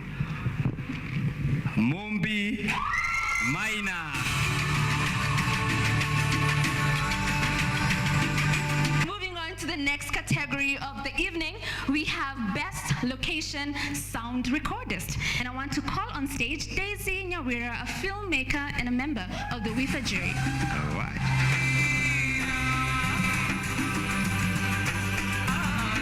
So the best location sound recordist goes to Josephine Obudo. Moving on to the next category of the evening, so who are we going to be awarding tonight? Best Digital Content Creator. And to award the Best Digital Content Creator this evening, I want to call on stage Mukami Maina, a film and content producer and also an awards organizer. Nominees under Digital Content Creator: Chebet Rono, Eve Mungai, Esther Kazungu, Joy Kendi, Mamito Eunice. And the award for Best Digital Content Creator goes to Mamito Eunice. Moving on swiftly, we are going to the Best Actress Kids category. Wow. So, to give this award, I want to call on stage Matrid Nyaga, a film producer, director, and founder of Udada Trust Organization. We have Abigail Mbui, Neema Kawa, Stacy Waweru, Shana Manjero, and finally Zawadi Kayo. And the Best Actress Kids category goes to Stacy Waweru.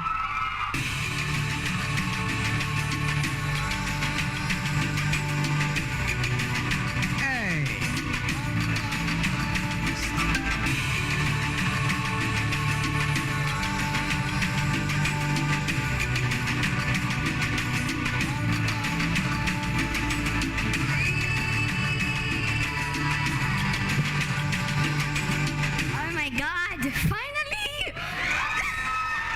This is my fourth time here. Fourth time's a charm.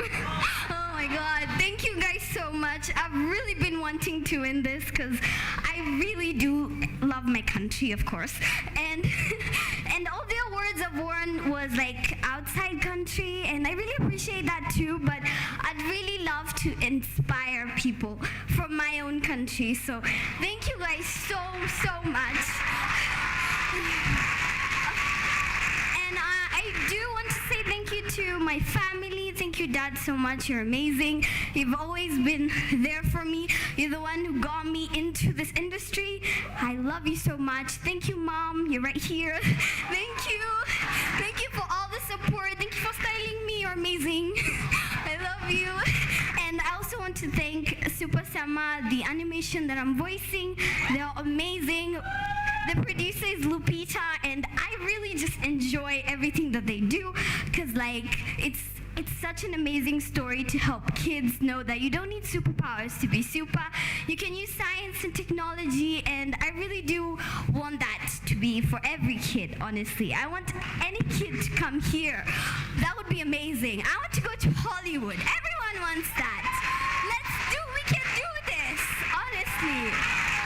It's very possible, and I want to thank everyone who came here, all the winners, all the nominees. I mean, it took me 4 tries. I'm here, so you two are going to win. You're all winners.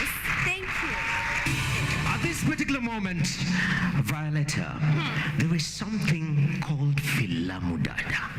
Filamu Dada is a wonderful initiative, but I believe we need those stories to be told. So at this particular moment, I would like to invite the Filamu Dada team.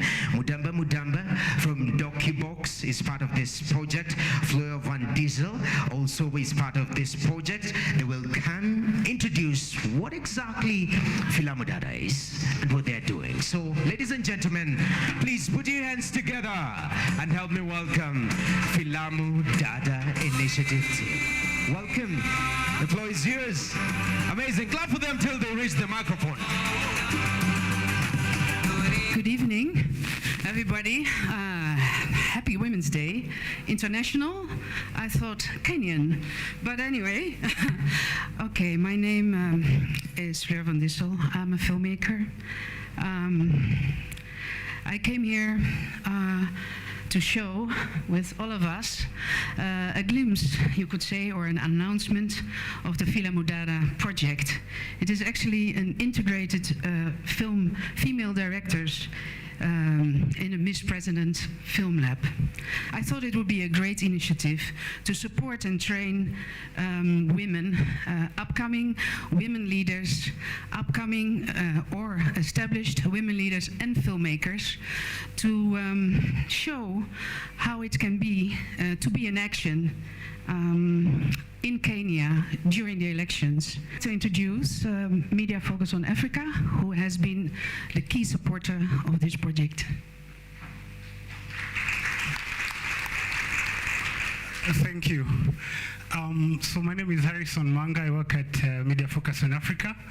And for us, we're about preparing the next generation of women leaders, particularly women political leaders in Kenya.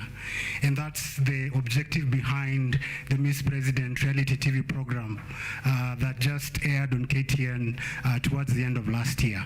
And Filamu Dada made perfect sense for us, because while we're preparing the next generation of women leaders, they can learn a thing or two from the women leaders already in the space. And so Filamu Dada narrates the experiences of the women leaders already in the space. Let me introduce to you the winner of the Miss President reality TV program last year, Miss Angel Mbuthia, who I can promise you will be the first, most likely will be the first female president of this nation. So do not say you are not warned in advance. Thank you. Angel, say something.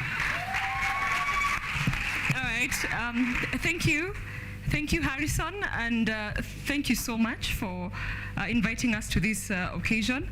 I'd like to first thank the film industry for doing one very important thing. When you hear about Miss President, it's like Tasker Project fame, but now dealing with women in leadership and governance. So that is what it was all about. And long are the days when storytellers would give a woman to be the starring. She's from a poor background, she struggles, and then she meets a man, and then that's when she gets her breakthrough and becomes important in society. Gone are the days when stories would be told like that. Nowadays, storytellers are giving stories about women who are giving business strategies, who are leading policies, who are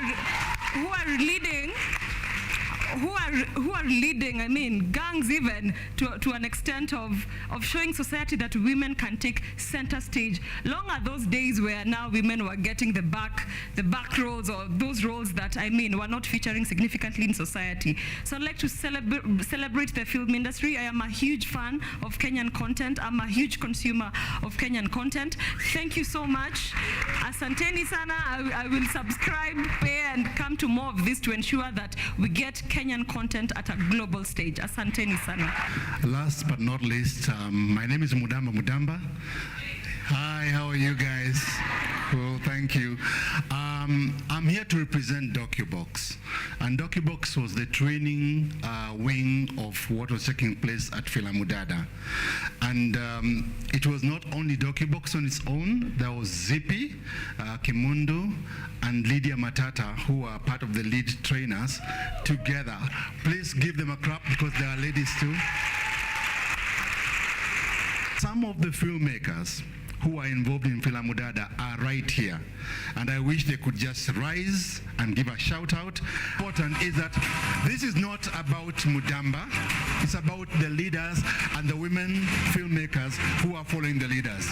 And it was not easy for them to do this. Come forward, please.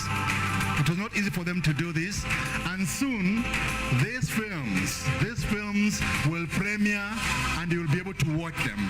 And shortly, the trailer of the films will be up and you'll be able to notice the female filmmakers on the films that they were able to do. Hi, everyone. Thank you for recognizing. My name is Ashley Murugi. I was the producer, I was following Cecily Mbarire. I come from Embu, and she actually won. Yes. Good evening. Good evening. My name is Joanne Kabugu, and I was the director for the film. We were following Cecily, and yeah, she won and is doing great things for Embu County. And for those who know, Cecily is now the chairman of what? UDA, chairperson. Yeah, Kweli. Hi, everyone. My name is Miriam Koske. Sorry. My name is Miriam Koske. I was the director for Chepti Konyol, which was a film following Cynthia Muge for the Women Rep for Nandi County. Yes. Hi, hello. My name is Wendy Kirore.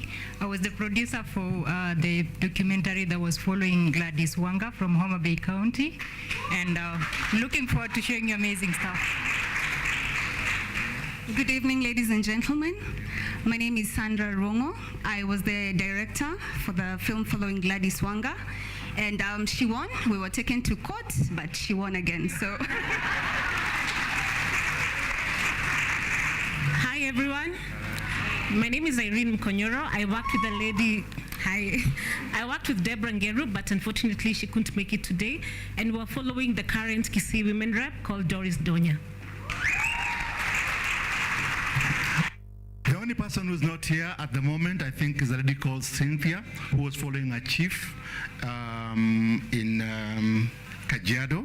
Who else? And Gumato. Gumato, who was following the senator of Isiolo. And with that, because we are not here to bore you, we'd like the trailer to roll, and please give a big hand of applause to these ladies. Thank you. So we are moving to Best Cinematographer. Kidawa Juma, Michelle Donde, Monica Mugo, Mwende Renata.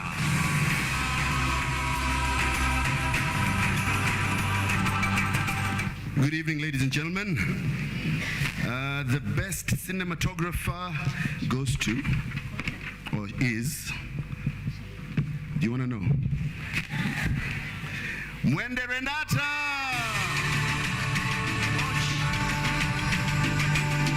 Thank you very much.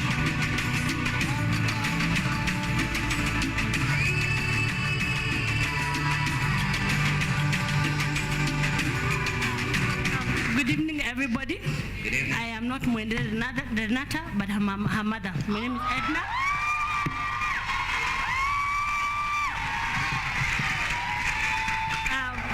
Mwende is out of town at some project which could not let her come, and she sent me, and she sent a speech. So kindly allow me to read. Come on, ma'am. And as I look for it, I want to say thank you to everybody who nominated her. Thank you for recognizing my daughter for the work she does. Sometimes I think she works so hard, but it has paid. So this is what Mwende says. Good evening. Please accept my apologies for being absent during this important moment. Despite all the challenges, we have made huge milestones as women in film of this country. Being a woman has never been weakness, and it will never be. We bring a special eye in this industry, and I hope more women join us, especially the camera department. Thank you for the nomination, and thank you for this award. This has proven that those sleepless nights, time away from my child, and days where I didn't want to get up, but it were very worth it. I want to thank God for giving me the strength and energy to push on my family, friends. A special mention to Enos Olik. A special mention to Enos Olik, Ben Kilu, Waroi, Fred, Mike, Lolipi, and Director O, who have taught and held my hand till here. Be blessed. Thank you very much. We can do a few speeches right now. Yes. And I want to call on stage Charlene Ruto, the first daughter. Welcome on stage.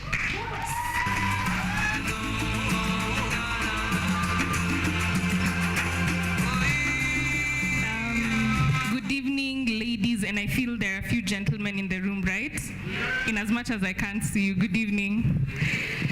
It's such an honor and pleasure to be here. I requested to be the first one to speak because I may have to leave early just after I speak. I have very little to say, but I believe it's meaningful. Just to congratulate everyone who not only will win tonight, but was nominated, because that alone is a first step in this area. And to congratulate Dr. Susan on this initiative about the Women in Film Awards. Now, because I never confirmed to her that I'm coming, she kept reaching out to me. I was so busy, and I just want to thank my friend Ezekiel Onyango, who's the chairman of the Kenya Film and Television Professionals Association, who made sure to drag me here tonight and remind me to come for this event. So because I'm here and because I have to leave early and because I'm not dressed for this occasion, I want to invite all the winners to have dinner with them. I'm going to have dinner with all the winners. We'll pick a date and time. Dr. Susan, you will arrange. I'll host them for dinner so that we can see how we can continue to support women in the film industry, and especially the young women who are in the film industry as a young woman. And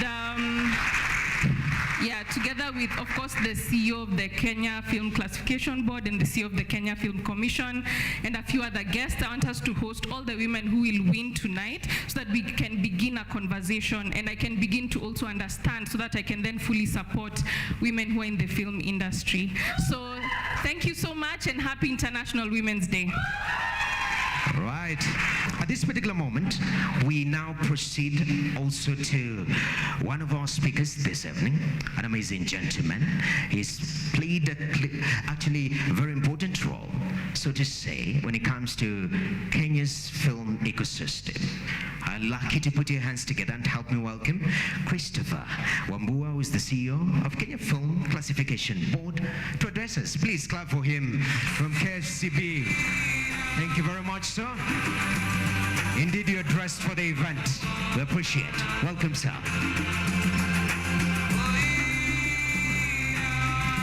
Good evening. I wish to request that I ride on previous protocol and just to acknowledge all the women and gentlemen in the house. How are you? I'm very pleased to be here tonight as we celebrate women who have excelled in various fields of in the film sector. And I also wish very early in my remarks to appreciate Dr. Susan for continuing to host this event for the last 4 years. I think that is serious commitment and she deserves an applause from us. And to note that in Africa, actually, if you look at the participation of women in this area, women continue to be underrepresented in the film sector. But in Kenya, if you compare ourselves with the rest of the African region, I think we are doing very well, because by 2019, the survey that was done by the Kenya National Bureau of Statistics indicated that the film sector in Kenya employs close to 130,000 people directly.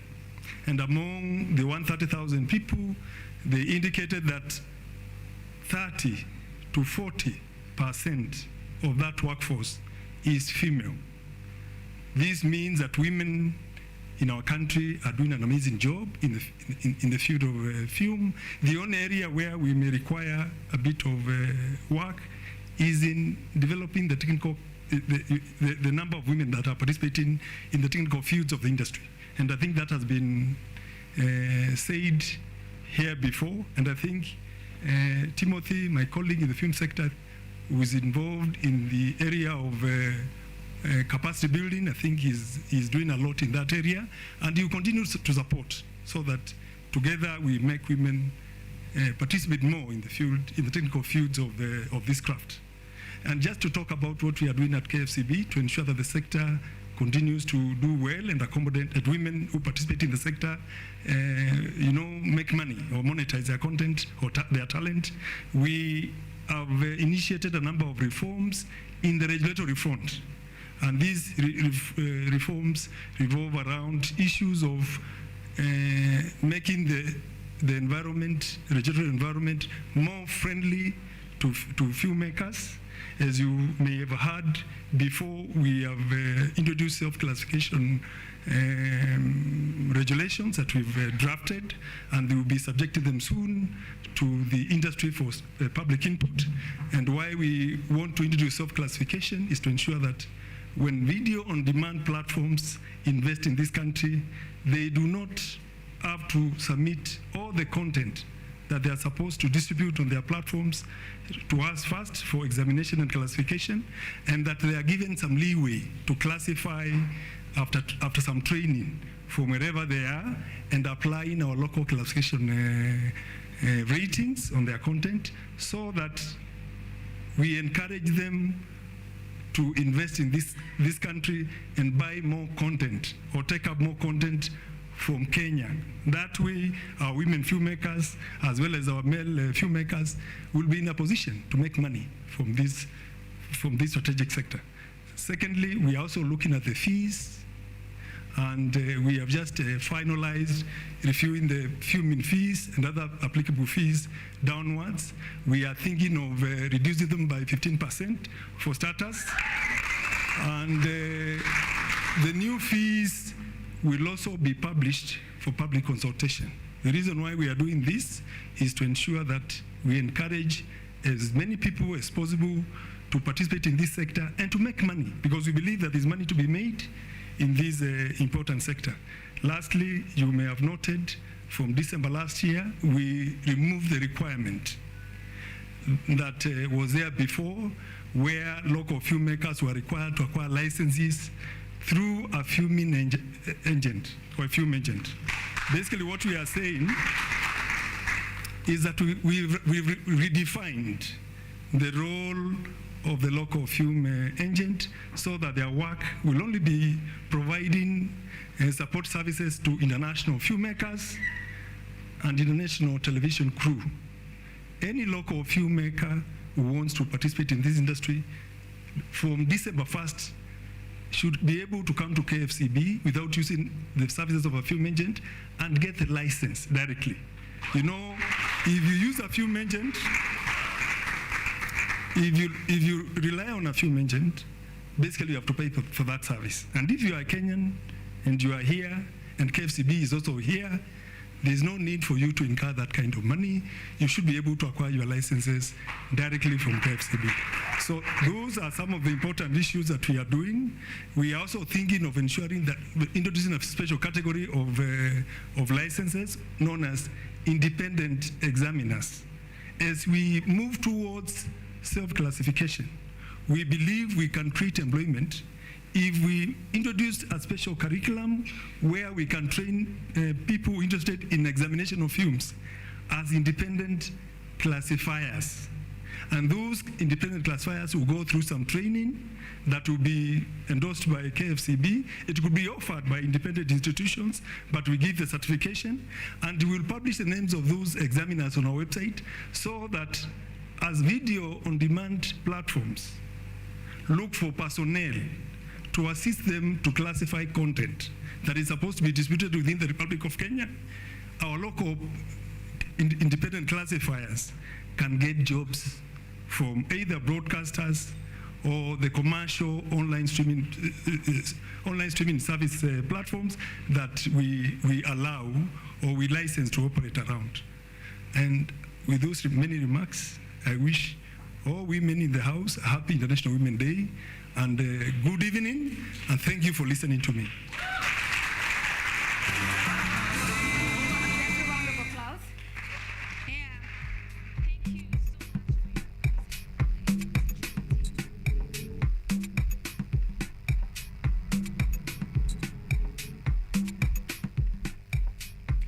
Welcome back, ladies and gentlemen. We are at 4 minutes past 9 a.m., which means we are in our last hour, and we have been entertained, we've been learning, we have been enjoying the ceremony at Women in Film Awards, the award ceremony at WIFA, and I hope that you guys are looking at it on too and seeing the amazing women who are doing great in the film industry. I hope that you're picking a thing or two. We are still not done. There is still much more to see because the women in film are doing amazing work. All right, so I hope that you stick around. We are not yet done. We are going to be giving you a few more of the nominees and winners that were in Women in Film Awards the year 2023. This is actually their 4th edition, so stick around. You're going to be getting some more of that. But right about now, after the short break, we are going to be coming back on a conversation on TB. When was the last time you actually had a conversation around tuberculosis? That is what we are going to have, because March is the month for TB, and March 24th is actually the day of observing World Tuberculosis Day. We are going to be going around that, and because I know the statistics are actually astonishing. Stick around, you're going to be learning much more in our next lounge.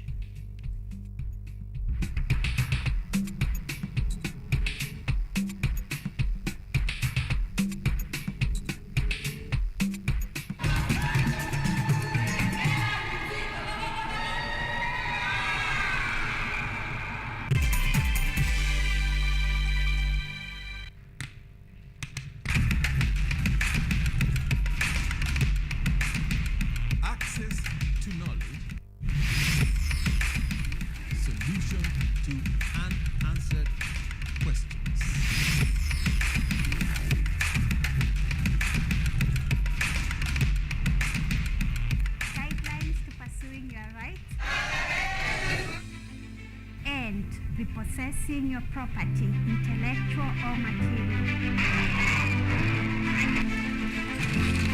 This and more, only on Law Matters.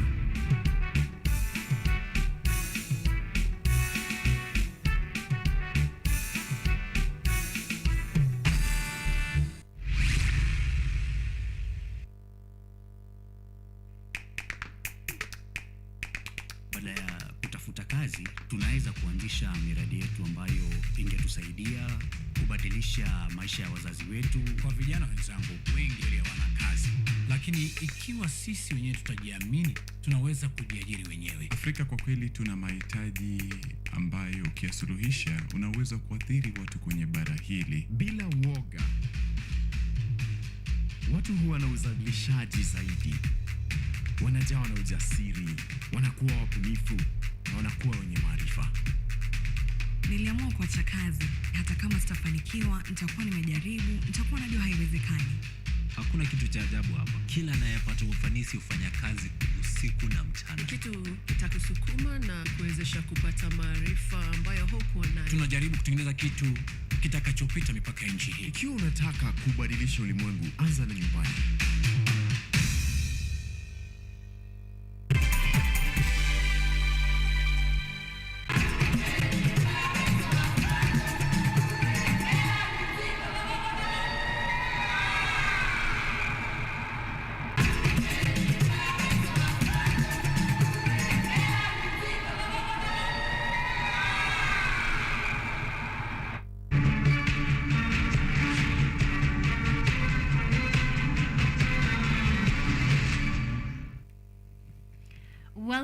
Welcome back, ladies and gentlemen. As promised, we are headed to our second lounge of the day, and we are having a discussion on all matters TB awareness. And I asked, when was the last time you had a conversation around TB or tuberculosis?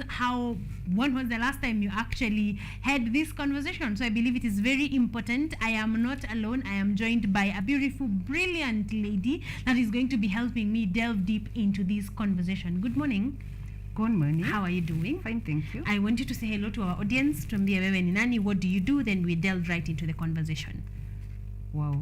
Good morning. I am Makena Penina. I work for Nairobi County Government. I coordinate TB, leprosy, and lung diseases in Roysambu Sub-County. Yes. And I'm a clinician as well. Amazing. Thank you. Yes. Thank you for joining us today. Karibu Thank sana you. to KUTV. We Thank want to you. have a conversation on matters TB. Let's start from the very, very beginning. What is TB? Tuanzie hapo from the basic definitions. What is TB? Well, so TB is a chronic infectious disease, actually airborne, that is usually caused by a bacteria. I know it's not very important, but yes, it's known as Mycobacterium tuberculosis. And it spreads from one infected person to another person. Yes. Since it is airborne.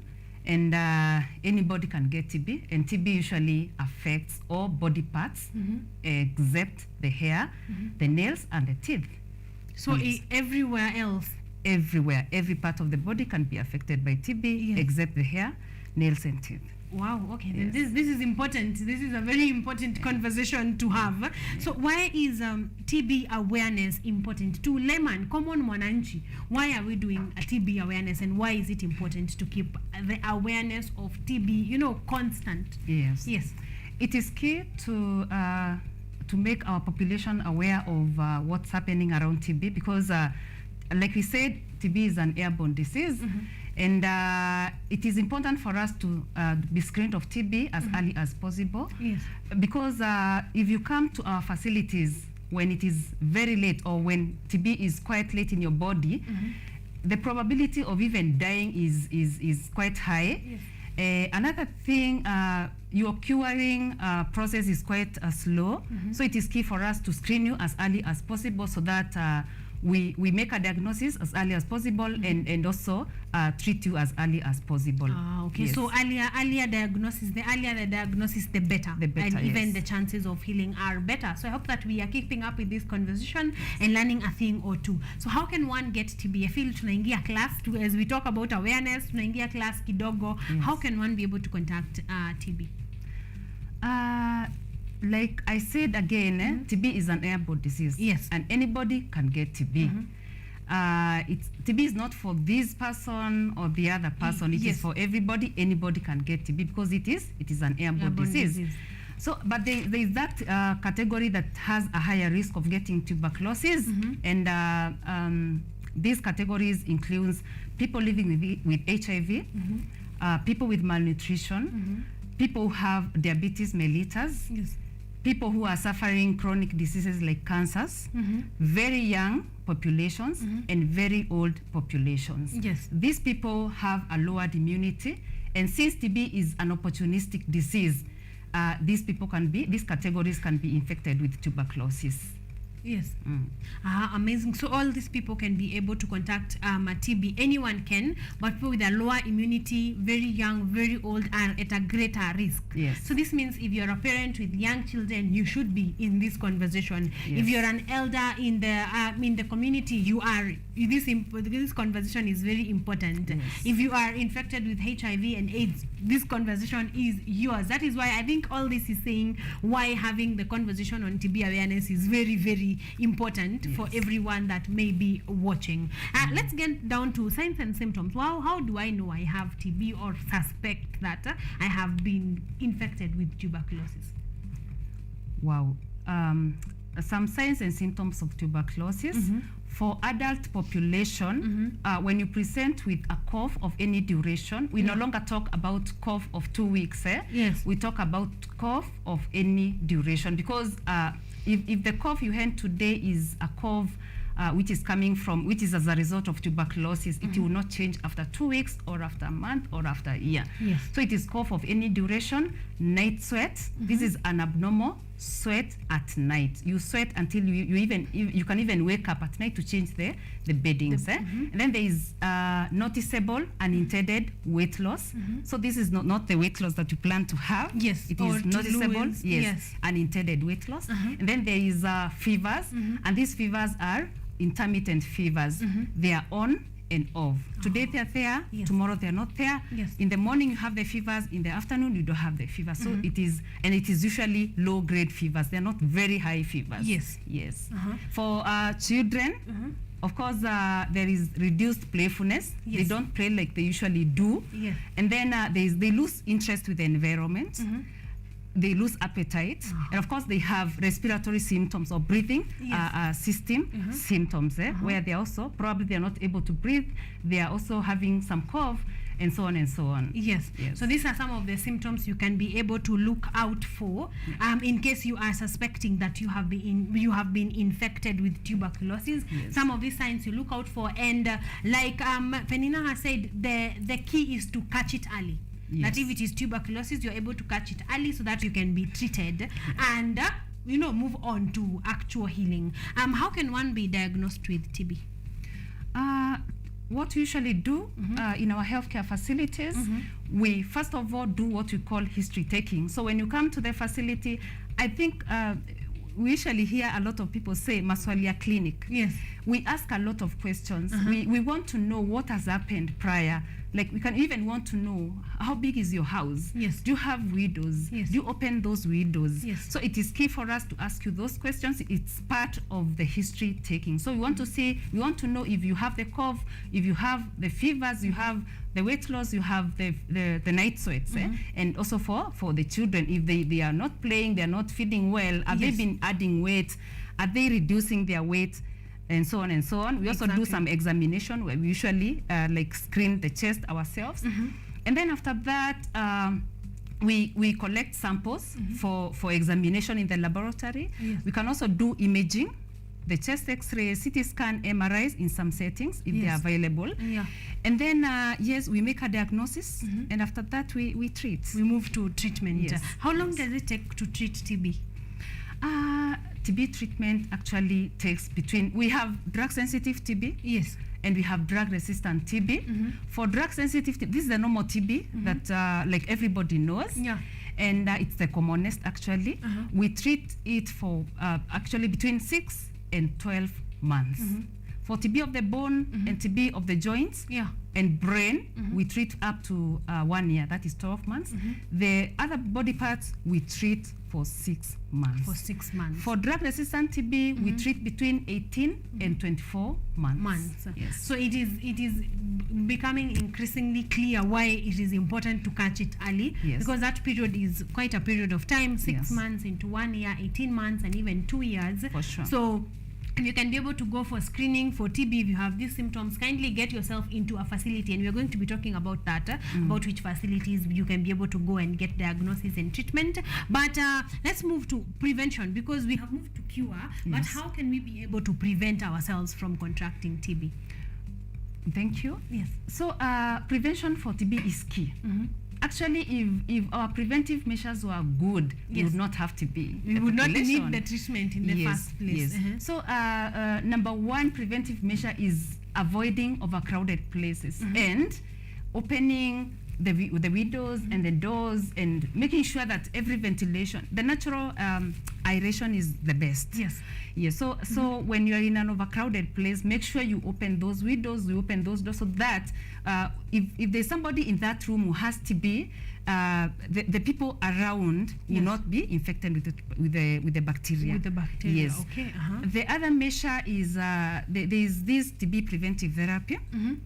There's a therapy that usually, there's a medicine that we giving in our facilities, and this is a treatment course that goes for 3 to 6 months, given to close contacts and household members of people who have tuberculosis, especially the tuberculosis that was diagnosed via the sputum sample. Yes. So we usually give TB preventive therapy to these populations, so that we prevent them from getting tuberculosis. Exactly. Yes. So there are a number of ways where you can be able to prevent yourself from getting TB. Yes. What is the current TB situation in the country? Like, you can remember we're talking about the year 2020, then we moved to 2021. Did COVID affect TB awareness and all your data that you were collecting previously? Yes. COVID really affected our TB case finding. Like, remember that time what happened? People were not coming to the healthcare facilities as much. Yes. The healthcare workers also were not so much enlightened on what is happening around COVID. Yes. It was a learning a season for everybody. So people are not coming to the healthcare facilities. The cases really went low because all the efforts were directed to COVID diagnosis. So TB being a respiratory disease, suffered a lot under COVID. So the case finding for TB that time really reduced. Like in Nairobi County, we were only able to diagnose 9,000 cases. Yeah, against the normal that we usually do of around 12 to 13,000 cases per year. Yes. But along the way, we are catching up. The cases are really coming up. Remember, we want to end TB by the year 2035, the NTB strategy. So we are really catching up. We want to go back to where we were, and that is why we are doing a lot of screening for our populations. And this is what we are doing even during this World TB Day. Yes. So in 2022, nationally, we were able to diagnose 90,000. Yes. Yeah, around 90,841 cases. That was a 16% increment comparing with 2021. That is nationally. Yes, for Nairobi County, we are giving 2022 data. We are giving national contribution of up to 13% case finding of tuberculosis. And these statistics, they may just sound like numbers, but we say these are diseases. These are not just numbers. You know, I was talking to Penina before we came onto the show, and I, for some reason, I expected Nairobi probably to have the lowest contribution. Turns out we are contributing to a pretty big percentage of the tuberculosis percentage of people that are actually getting sick. Why is Nairobi contributing to such a big percentage? Well, Nairobi, we are giving such a high percentage because of numerous factors. Yes, like you know, it's a cosmopolitan city, and everybody is here. There's a lot of overcrowding, everywhere. We have industries in Nairobi, the matatu industry. People are in those, like now we are entering another season, a cold season. And when you get to those matatus, the transport industry, all the windows are locked. Like nobody wants to open those windows. And that is why we advocate for, when you get to that matatu, make sure the windows are open, because you don't know how is your neighbor. He could be having tuberculosis. So overcrowding in Nairobi, the workplaces in Nairobi, the industries, when you go to those factories, there's a lot of congestion and there is no ventilation in those working areas in those factories.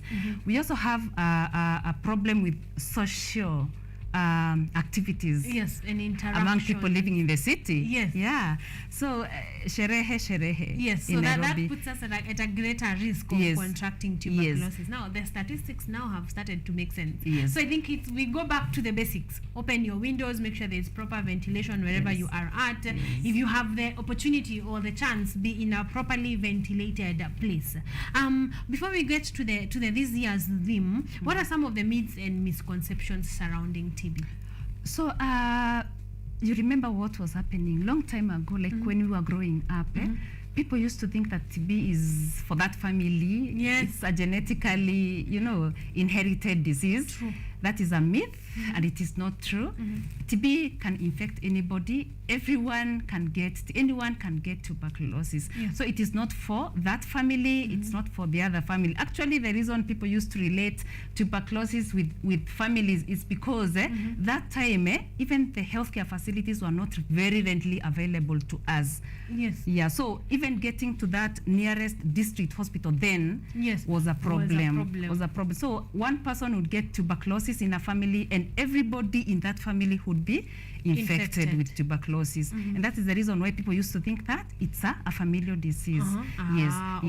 So it's also not as a result of some witchcraft or something. It is just a disease like any other respiratory disease, like many others. You cannot get TB by sharing utensils.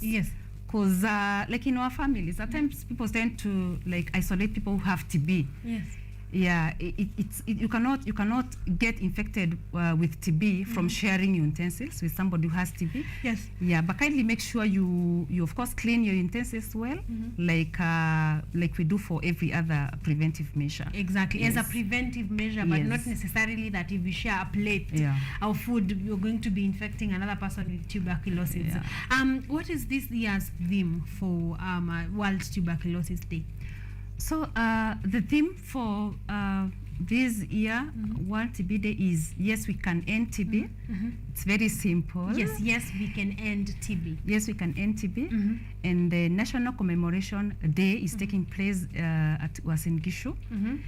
And we are doing a lot of screening. We are doing a lot of awareness for tuberculosis so that our communities, our populations will come to our healthcare facilities, consume our services. We are screening for free, diagnosing for free, and treatment is for free also across public healthcare facilities and also some public private facilities. Yes. So you have no reason whatsoever not to be, because reason. the diagnosis and treatment is actually provided for free. And we have quite a number of public hospitals even before you go to the private sector. And you're hearing they have gone the extra mile of actually providing free treatment, diagnosis and treatment for TB in some private sectors. So what's the plan? If we are to end TB by the year 2035, what are some of the things that we are doing to make sure that we have achieved that dream or goal? Oh, thank you. Number one, I talked about TB preventive therapy. Yes. There's something we call latent tuberculosis. Latent tuberculosis is that bacteria that is just lying in your lungs. Remember, tuberculosis is an airborne disease. The first site of infection is the respiratory system. It doesn't matter where else the TB is. Initially, it must have started from the pulmonary system. So if you have that latent or sleeping bacteria, sleeping in quotes, that latent bacteria in your system, it's usually said that up to 5 to 15% of the populations who have latent tuberculosis will progress to active disease. These are two different things. There is active disease and there is the latent bacteria. When you're in latent stage, you're not a TB patient. You cannot infect anybody. With your TB. investigations are normal. Your chest X-ray is normal. You're not a TB patient for us. So if we treat this person who has latent TB, there will be no chance that 5 to 15% of developing active TB disease. So that is one of the strategies that we are making to make sure we end TB by 2035. And question on that before we go to the next point. If this bacteria is latent, how will you know that a person has this latent bacteria for TB? Number one, there are populations that we want to screen for latent TB. And number one population is those contacts of people who have tuberculosis, because you get this latent bacteria from a person who has tuberculosis. But because of your immunity, you have not progressed to the active bacteria. I mean the active phase of tuberculosis. So like I said, we want to screen the contacts of the pulmonary TB patients. The reason we are screening them we are screening them so that we get to know, number one, if they already have active TB disease. If they have active TB disease, we will treat them. The other reason we are screening them, we want to see if they are in latency. Are they having a latent phase of tuberculosis? If yes, we give them TB preventive therapy so that we kill that latent bacteria before it gets to active disease. Amazing. That is a good goal. That is a good way of progressing to getting to the year 2035 TB free. And I think that is great. So this one, you have said this year's observance is going to be going down at Uasin Gishu. So do you move across counties? Yes. Actually, even this is the national activity now, which is in Uasin Gishu, but counties are doing different activities. Like for us in Nairobi County, we'll be hosting our One TB Day commemoration activities at bus station. At bus station Nairobi. in town. In town, and we are targeting the matatu crew. We are targeting the matatu industry because that is where we're having a lot of tuberculosis. There are a lot of people also in the matatu industry who have devoted care because of the setting of their work. So most of them forget even taking medication or even just assume that they're now okay. After for TB, if you take medications for actually from 3 weeks, your body responds very well, and even you feel better. You're up and about. You back to work again. So even some people think that they're okay, but that is not true. You have to take the medication up to 6 months for you to be declared cured of tuberculosis. So we are doing our activity at bus station. Actually, we started activities from today where we are screening a lot of people. Actually, not just a matatu crew. We are screening anybody that passes around bus station. Yes. We have a machine there, a chest X-ray machine on site. We have a gene expert machine. Gene expert machine is one of the most new tools that we are using to diagnose tuberculosis. Yes. Highly sensitive and highly specific for tuberculosis bacteria. So yes, we are doing our activity here in Nairobi, and I believe all other counties are doing something. And the key activity that we are doing this time is screening and Yes. treating the ones that we are diagnosed with tuberculosis. With tuberculosis. Yes. Amazing. I think this brings us to the end of the conversation. But if someone wants to follow up the conversation on tuberculosis, are you guys online? Is there somewhere someone can go and actually get information on tuberculosis? Yes, you can visit our healthcare facilities everywhere across the country. Yes. And nowadays we are offering TB services from level 2 facilities. Level 2 facilities are dispensaries. Level 3 facilities are health centers, the ones that have maternities. Level 4 and even up to level 6. So you can visit the healthcare facilities, and you can actually even go directly to the TB clinic. Even the ones that want to just get screened. Yes. You don't have to make those queues. We have people who are doing fast tracking in the facilities, where if you have a cough, you can be given a priority for you to see a clinician in that facility. Yeah. And we also you can also visit the sites, the National TB Program site. Yes. There's a Facebook account. Yes. Where you can go and get to know whatever you would wish to know about tuberculosis. Yes, as much information as possible. When we were beginning, you said you are the representative for Nairobi County for both tuberculosis and leprosy. Are we still dealing with leprosy? Yes, I coordinate TB services in the sub-county. Yes. But I'm working for Nairobi County government. Yes, leprosy is there. It exists. And we have new cases, actually. Not even the existing cases alone. We have new cases even here in Nairobi and across all other counties in this country. Wow, what is causing, but just briefly, what causes leprosy? Leprosy is in the same category. The bacteria is in the same family as the one that causes tuberculosis. Yes. Yes.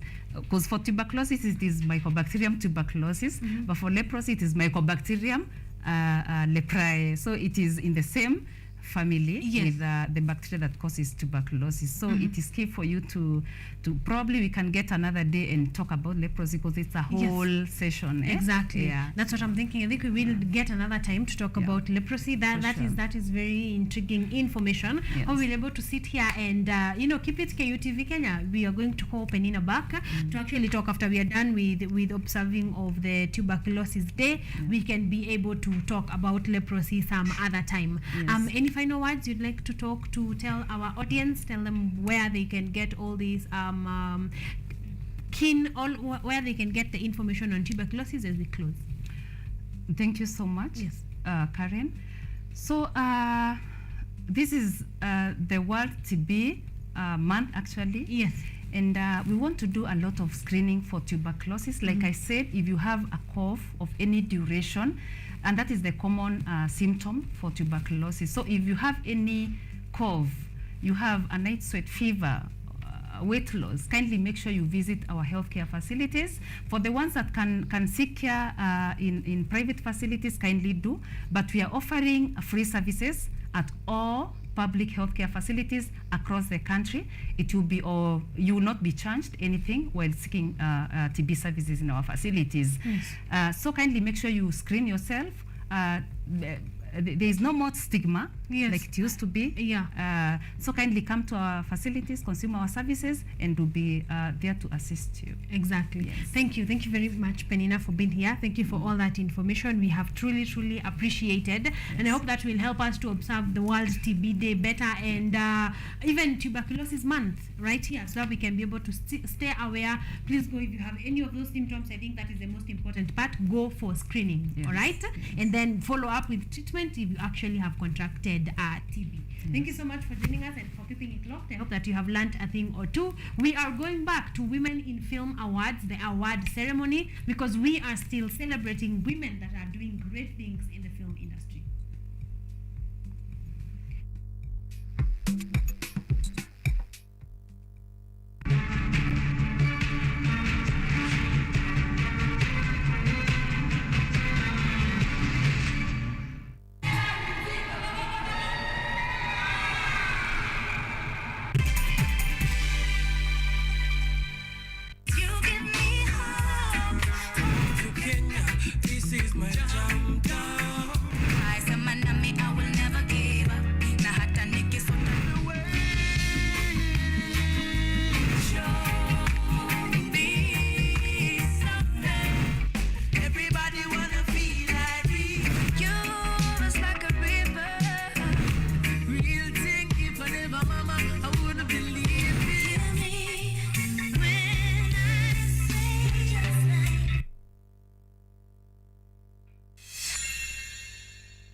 need to look for high quality friends. I'm from Kingston, Jamaica, you know Portmore. That's my village. Kanga tu chini hapo ukinyepia ukikatia mademo akipita. Sina pesa saa hii, nimekuja kukopesa choo.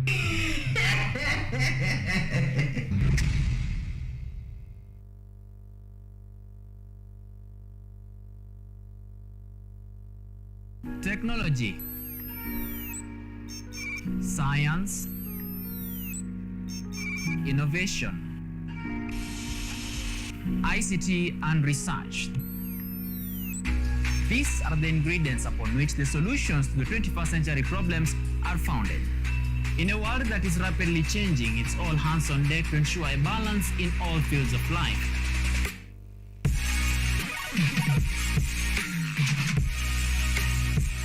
Women, young and old, are also in the front line, breaking the glass ceiling, becoming thought leaders in the larger tech space. Not forgetting other societies marginalized. And when the tech Avengers come together, we inch closer to a much safer, efficient, and sustainable world. What we view as a norm in today's advanced world was just an idea, and for nostalgic reasons, we trace back to the iconic days to bring you the retro tech. On Tech Innovation Show, we encapsulate all the pillars of the fourth industrial revolution, decoded in a language, all for one for all. Every Monday at 8:30 as we push the mantra, keep learning something new each and every day. Only on KUTV, a new experience.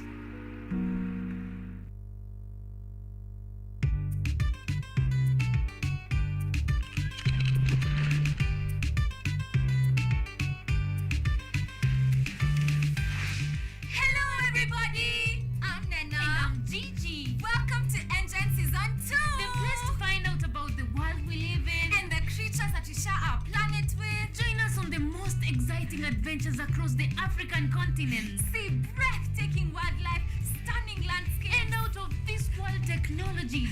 Meet incredible scientists and learn fantastic facts. Explore, discover, be amazed. Be part of the next generation of African change makers. Be a part of Engine, Africa's #1 science discovery program. Yay! We're learning every day. Engine leads the way.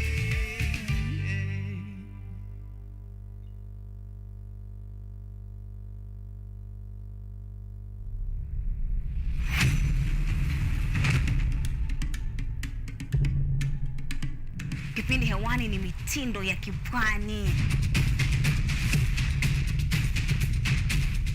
Kama ilivyo kipindi hiki kinahusu nyimbo za tarab, chakacha, midwara, midundiko, bila kusahau mapishi.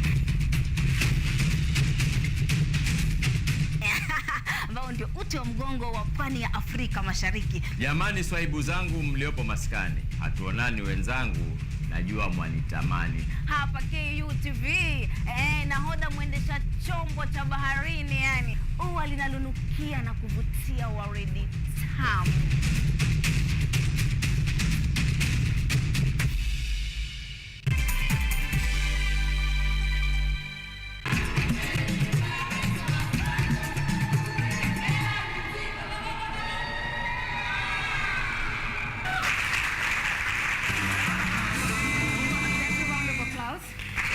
Yeah. Thank you so much for your remarks and for all the efforts that you're putting in the art industry. Kwa Kiswahili wanasema mgeni njoo mwenyeji apone. So we are honored to have such amazing guests in our presence tonight. And right about now, allow me to welcome on stage the chief guest, Mr. Timothy Owase, CEO, Kenya Film Commission.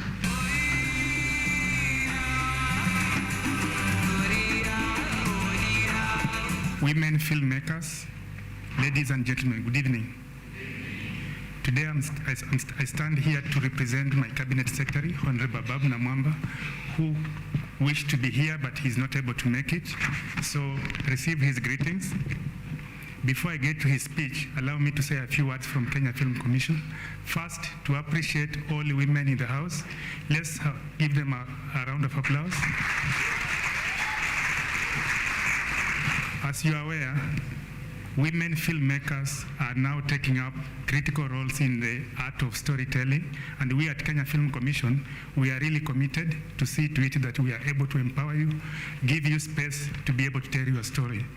As you know, filmmaking is a key business in our midst, and I would like to encourage each one of us to take up this particular role as far as creating wealth in our country is concerned.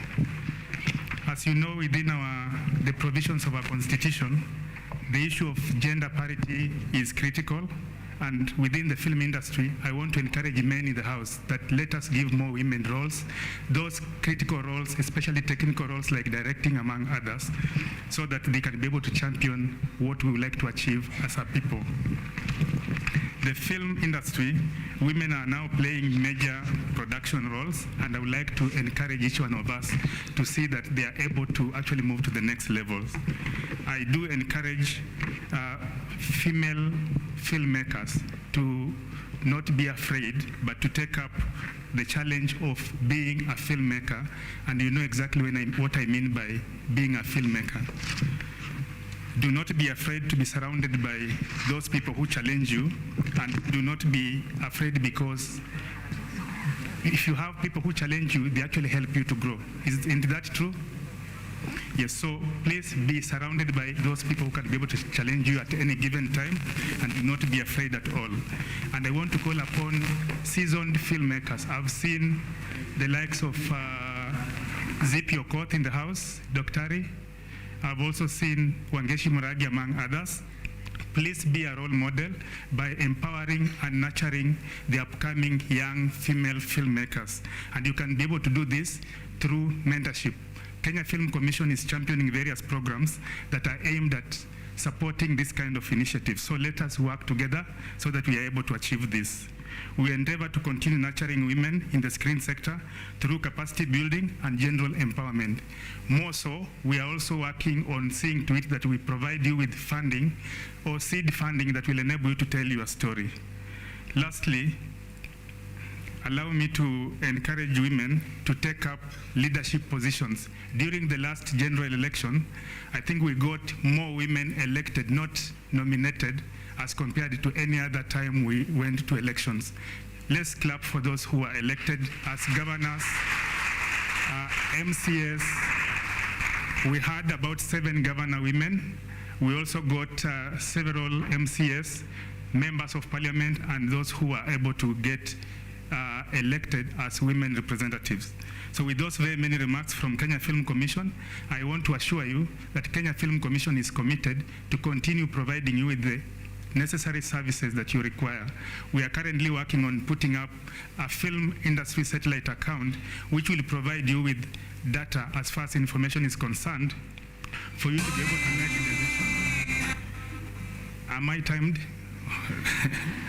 Okay. We are also setting up film hubs so that we are able to provide young filmmakers in counties to be able to tell their stories. With those very many remarks, allow me now to turn into the speech by Honorable Ababu Namwamba, who wished to be here, but he's not able to make it this evening, but he sent his greetings. I will read, given that it's not my speech, it's my boss's speech. Congratulations to the founders and organizers of the awards, Dr. Gitim and your team, the jury members. Congratulations to all talented nominees. The WIFA Awards provides a platform for the recognition of women and the important role they play in the society. These awards are crucial to create awareness on the importance of contribution of women in the film industry and helps cut the stereotypes that many may exist. To the local film industry needs, I have more open conversations and analysis of culturally induced inherent biases. Film industry players have to be willing to extend offers of work to women in all aspects of trade, not just acting roles, but also male-dominated ones, such as directing, cinematography, among others. I think that is a worthy challenge that we need to all embrace. There is also need to shift in habits of thinking, habits of viewing. There are few films that are directed or shot on or composed by women. They exist, but they don't necessarily get the attention they deserve. This is a systemic issue, a societal problem that has existed but has to be fixed, even beyond the filmmaking sector. Visibility matters, and therefore there is need for more recognition of the significant contribution of women in the sector. This visibility allows for growth. The younger generation of women who are coming up in the industry will see role models who abolish ideologies that women can't do certain jobs in the sector. I believe women can do each and every role within a filming set. The Ministry of Youth Affairs, Arts and Sports has the responsibility for formulating, administering, and managing the developing policies that promote inclusion. The ministry facilitates the promotion, revitalization, and development of all aspects of arts, this including performing arts, visual arts, as well as languages. The national government, through my ministry, is keen to promoting the Kenyan film industry. Among the policy aspects that the ministry is working on is issues to do with inclusion and representation. The film industry has proven over the years to be very essential, drawing from the capability to inform, generate wealth, and create job opportunities, especially for the youth. The ministry, through Talanda Hela Council and committees, intends to grow and explore local talents from the grassroots and propel them to commercial levels, enabling sector players to earning and living a decent living environment. The ministry will also strive to ensure that artists practicing their crafts within the social media, such as vloggers, bloggers, podcasters, among others, are able to fully monetize their products. This will be actively achieved through the ministry's engagement with the likes of Google, Meta, to ensure that the monetization key is opened. The ministry is also working on the Creative Economy Bill, which has all the encompassing legal framework to manage the creative space. Through this bill, the government will ensure that all that needs to be addressed in terms of challenges are faced by different players within the creative economy, including women. As a way forward, the ministry recognizes that more female-directed films in circulation would significantly impact women representation and also promote equality by showing more of their films on television and cinema screens. The ministry will also continue to strive to support policy change that seeks to address issues of representation. This will include training, distribution, exhibition, festivals, and audience development, as well as media literacy initiatives.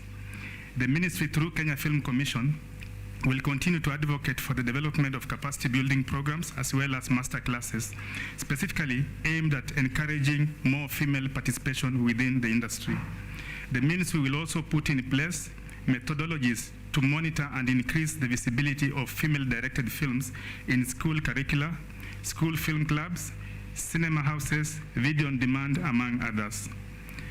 This will ensure that the new Creative Economy Bill will, within its framework, measure to address gender parity within the film sector. Finally, allow me to congratulate WIFA organizers, as well as sponsors and all nominees for all the work put into this year's organization of this event. Thank you, and I wish you all the very best. Moving on to the next category this evening is Best Actress TV Drama. Definitely. Nominees under Best Actress TV Drama: Apundi Olielo, Foi Wambui, Jen Madivan, Makena Kahuha, Masi Mweni, Mini Kariuki, Monasha Johari, Nini Washera, Cialo Luisa, and Wakio Mzenge.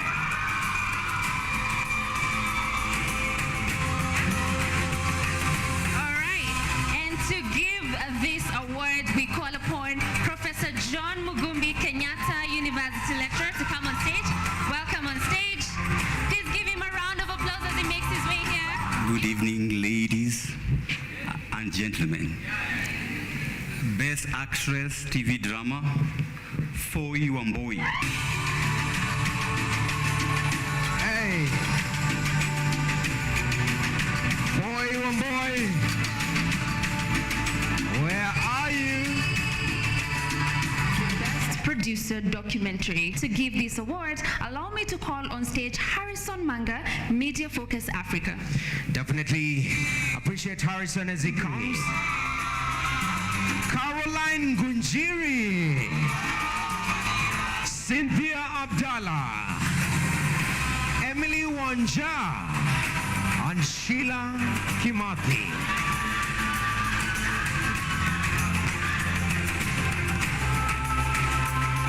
Hi. The best producer documentary goes to Aisto Owendi.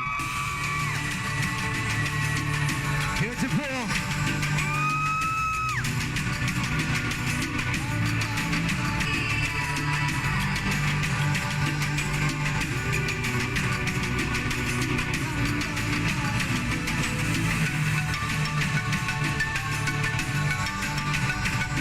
Are you ready for the last award of the evening? Yes.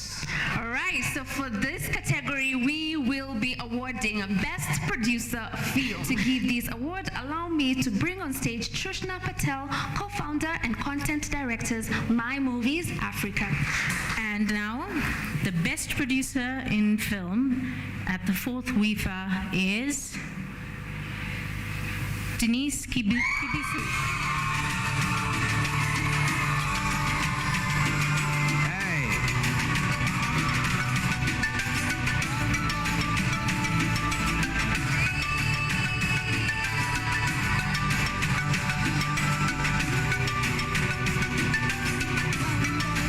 Now we have come to the end of the awarding ceremony. Please give a hearty clap to all of our winners tonight. Before we wind up, allow me once again to thank our sponsors who made this night an absolute success. Allow me to mention them. We have Kenya Film Commission, My Movies Africa, Fact Productions, Purple Crystal and Events, the Kenya Cultural Center, Talanta Institute and Sanam. We also have Filamu Dada and Havila Resort. Thank you so much for believing in this dream and investing your time and resources to such a fantastic night.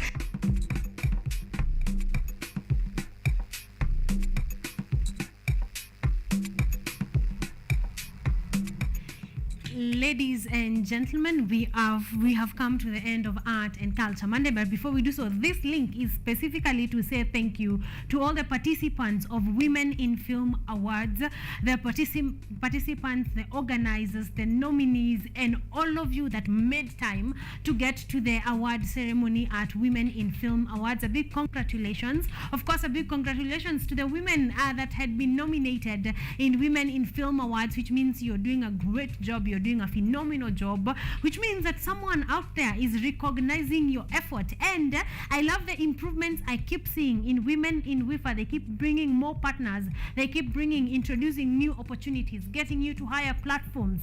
So WIFA and all the organizers, a big congratulations to all of you. You are doing amazing work. And of course, definitely, we cannot wait for WIFA 2024. You know, I'm hoping that in the next 1 year, we will make even longer strides, even higher places. We will go to bigger platforms because the women in film are doing their part. And a big congratulations to all the winners and all the nominees. All of you guys deserve it. You deserve to be there. Thank you very much. We want to move on briefly and very quick to our art calendar about what will be happening. Miller's Production have a play called Midnight Train. Midnight Train is going down on the 8th and the 9th of April. That is Saturday and Sunday, 3 p.m. and 6 p.m. Yes, that is going to be going down by Miller's Production, The Midnight Train. This is a play that has been written by Saumu Kombo and directed by Terry Munyeria, music produced by Brian Aseli and produced by Claire Wahome. This is going to be amazing. We will have them on board in the coming Mondays. Should be next Monday or next Monday, but one. So we are going to be having them to have that conversation at length. Moving on is dark humor at the Kenyatta National Theatre, Ukumbi Mdogo. We are going to be having Hall of Fame Entertainment bringing to us dark humor. This is going to be going down on the first Saturday, the 1st and the 2nd of April, 3 p.m. and 6 p.m. We are going to be having guys from Hall of Fame the next week. So this next Monday is going to be fire on fire. We are going to be having a conversation about this new play called Dark Humor that is written by Martin Stephen Odongo, and he does not disappoint. So stick around for that conversation. We are going to be having it the next Monday. And finally, Mama's Mirror. We have had that conversation today, and we are elated to be there and to go and watch Mama's Mirror by Dr. Zippy Okoth. It's going to be going down at the Kenya National Theatre March the 31st. This means next Friday. All right? From 7 p.m. we are going to have a fantastic time. She said, don't be late. It's not 7:05, it's not 7:10, it's 7 p.m. So get your ticket at just 1,500 bob for early bird ticket, 2,000 bob for a ticket at the gate. But she's also said you might miss it. So if you can be able to get an advance ticket, way better. The show starts at 7 p.m. at the Kenya National Theatre. All right, go ahead and watch that and get to the play and make sure you sit and experience an experience of a lifetime. We want to close, so we have been talking or have had conversation on the demonstrations that are going on. I think the bottom line is peaceful demonstrations. Whether you will be an active participator or not, could you maintain peace? So whether you are responding, if you are demonstrating, demonstrate in peace, and remember to go unarmed. All right? If you are a respondent to the demonstrators, that means you're working in town or police officers are going to be responding to the demonstrators, make sure to do it peacefully, because that is what the Constitution is asking of us, that we both practice our rights, but within the confinements of the law. All right, that is my request, my petition to all of you. Remember, your life is much more important. There will be no need for a good economy if you're not alive. All right, so please stay alive, do peaceful demonstrations. If you're not participating, do so peacefully as well. Stay away peacefully, and I hope that by the end of this day we shall all be home and well and alive, and our businesses thriving and doing well as we try our best to better this economy. I'll see you guys next Monday, same time, same place, same amazing show.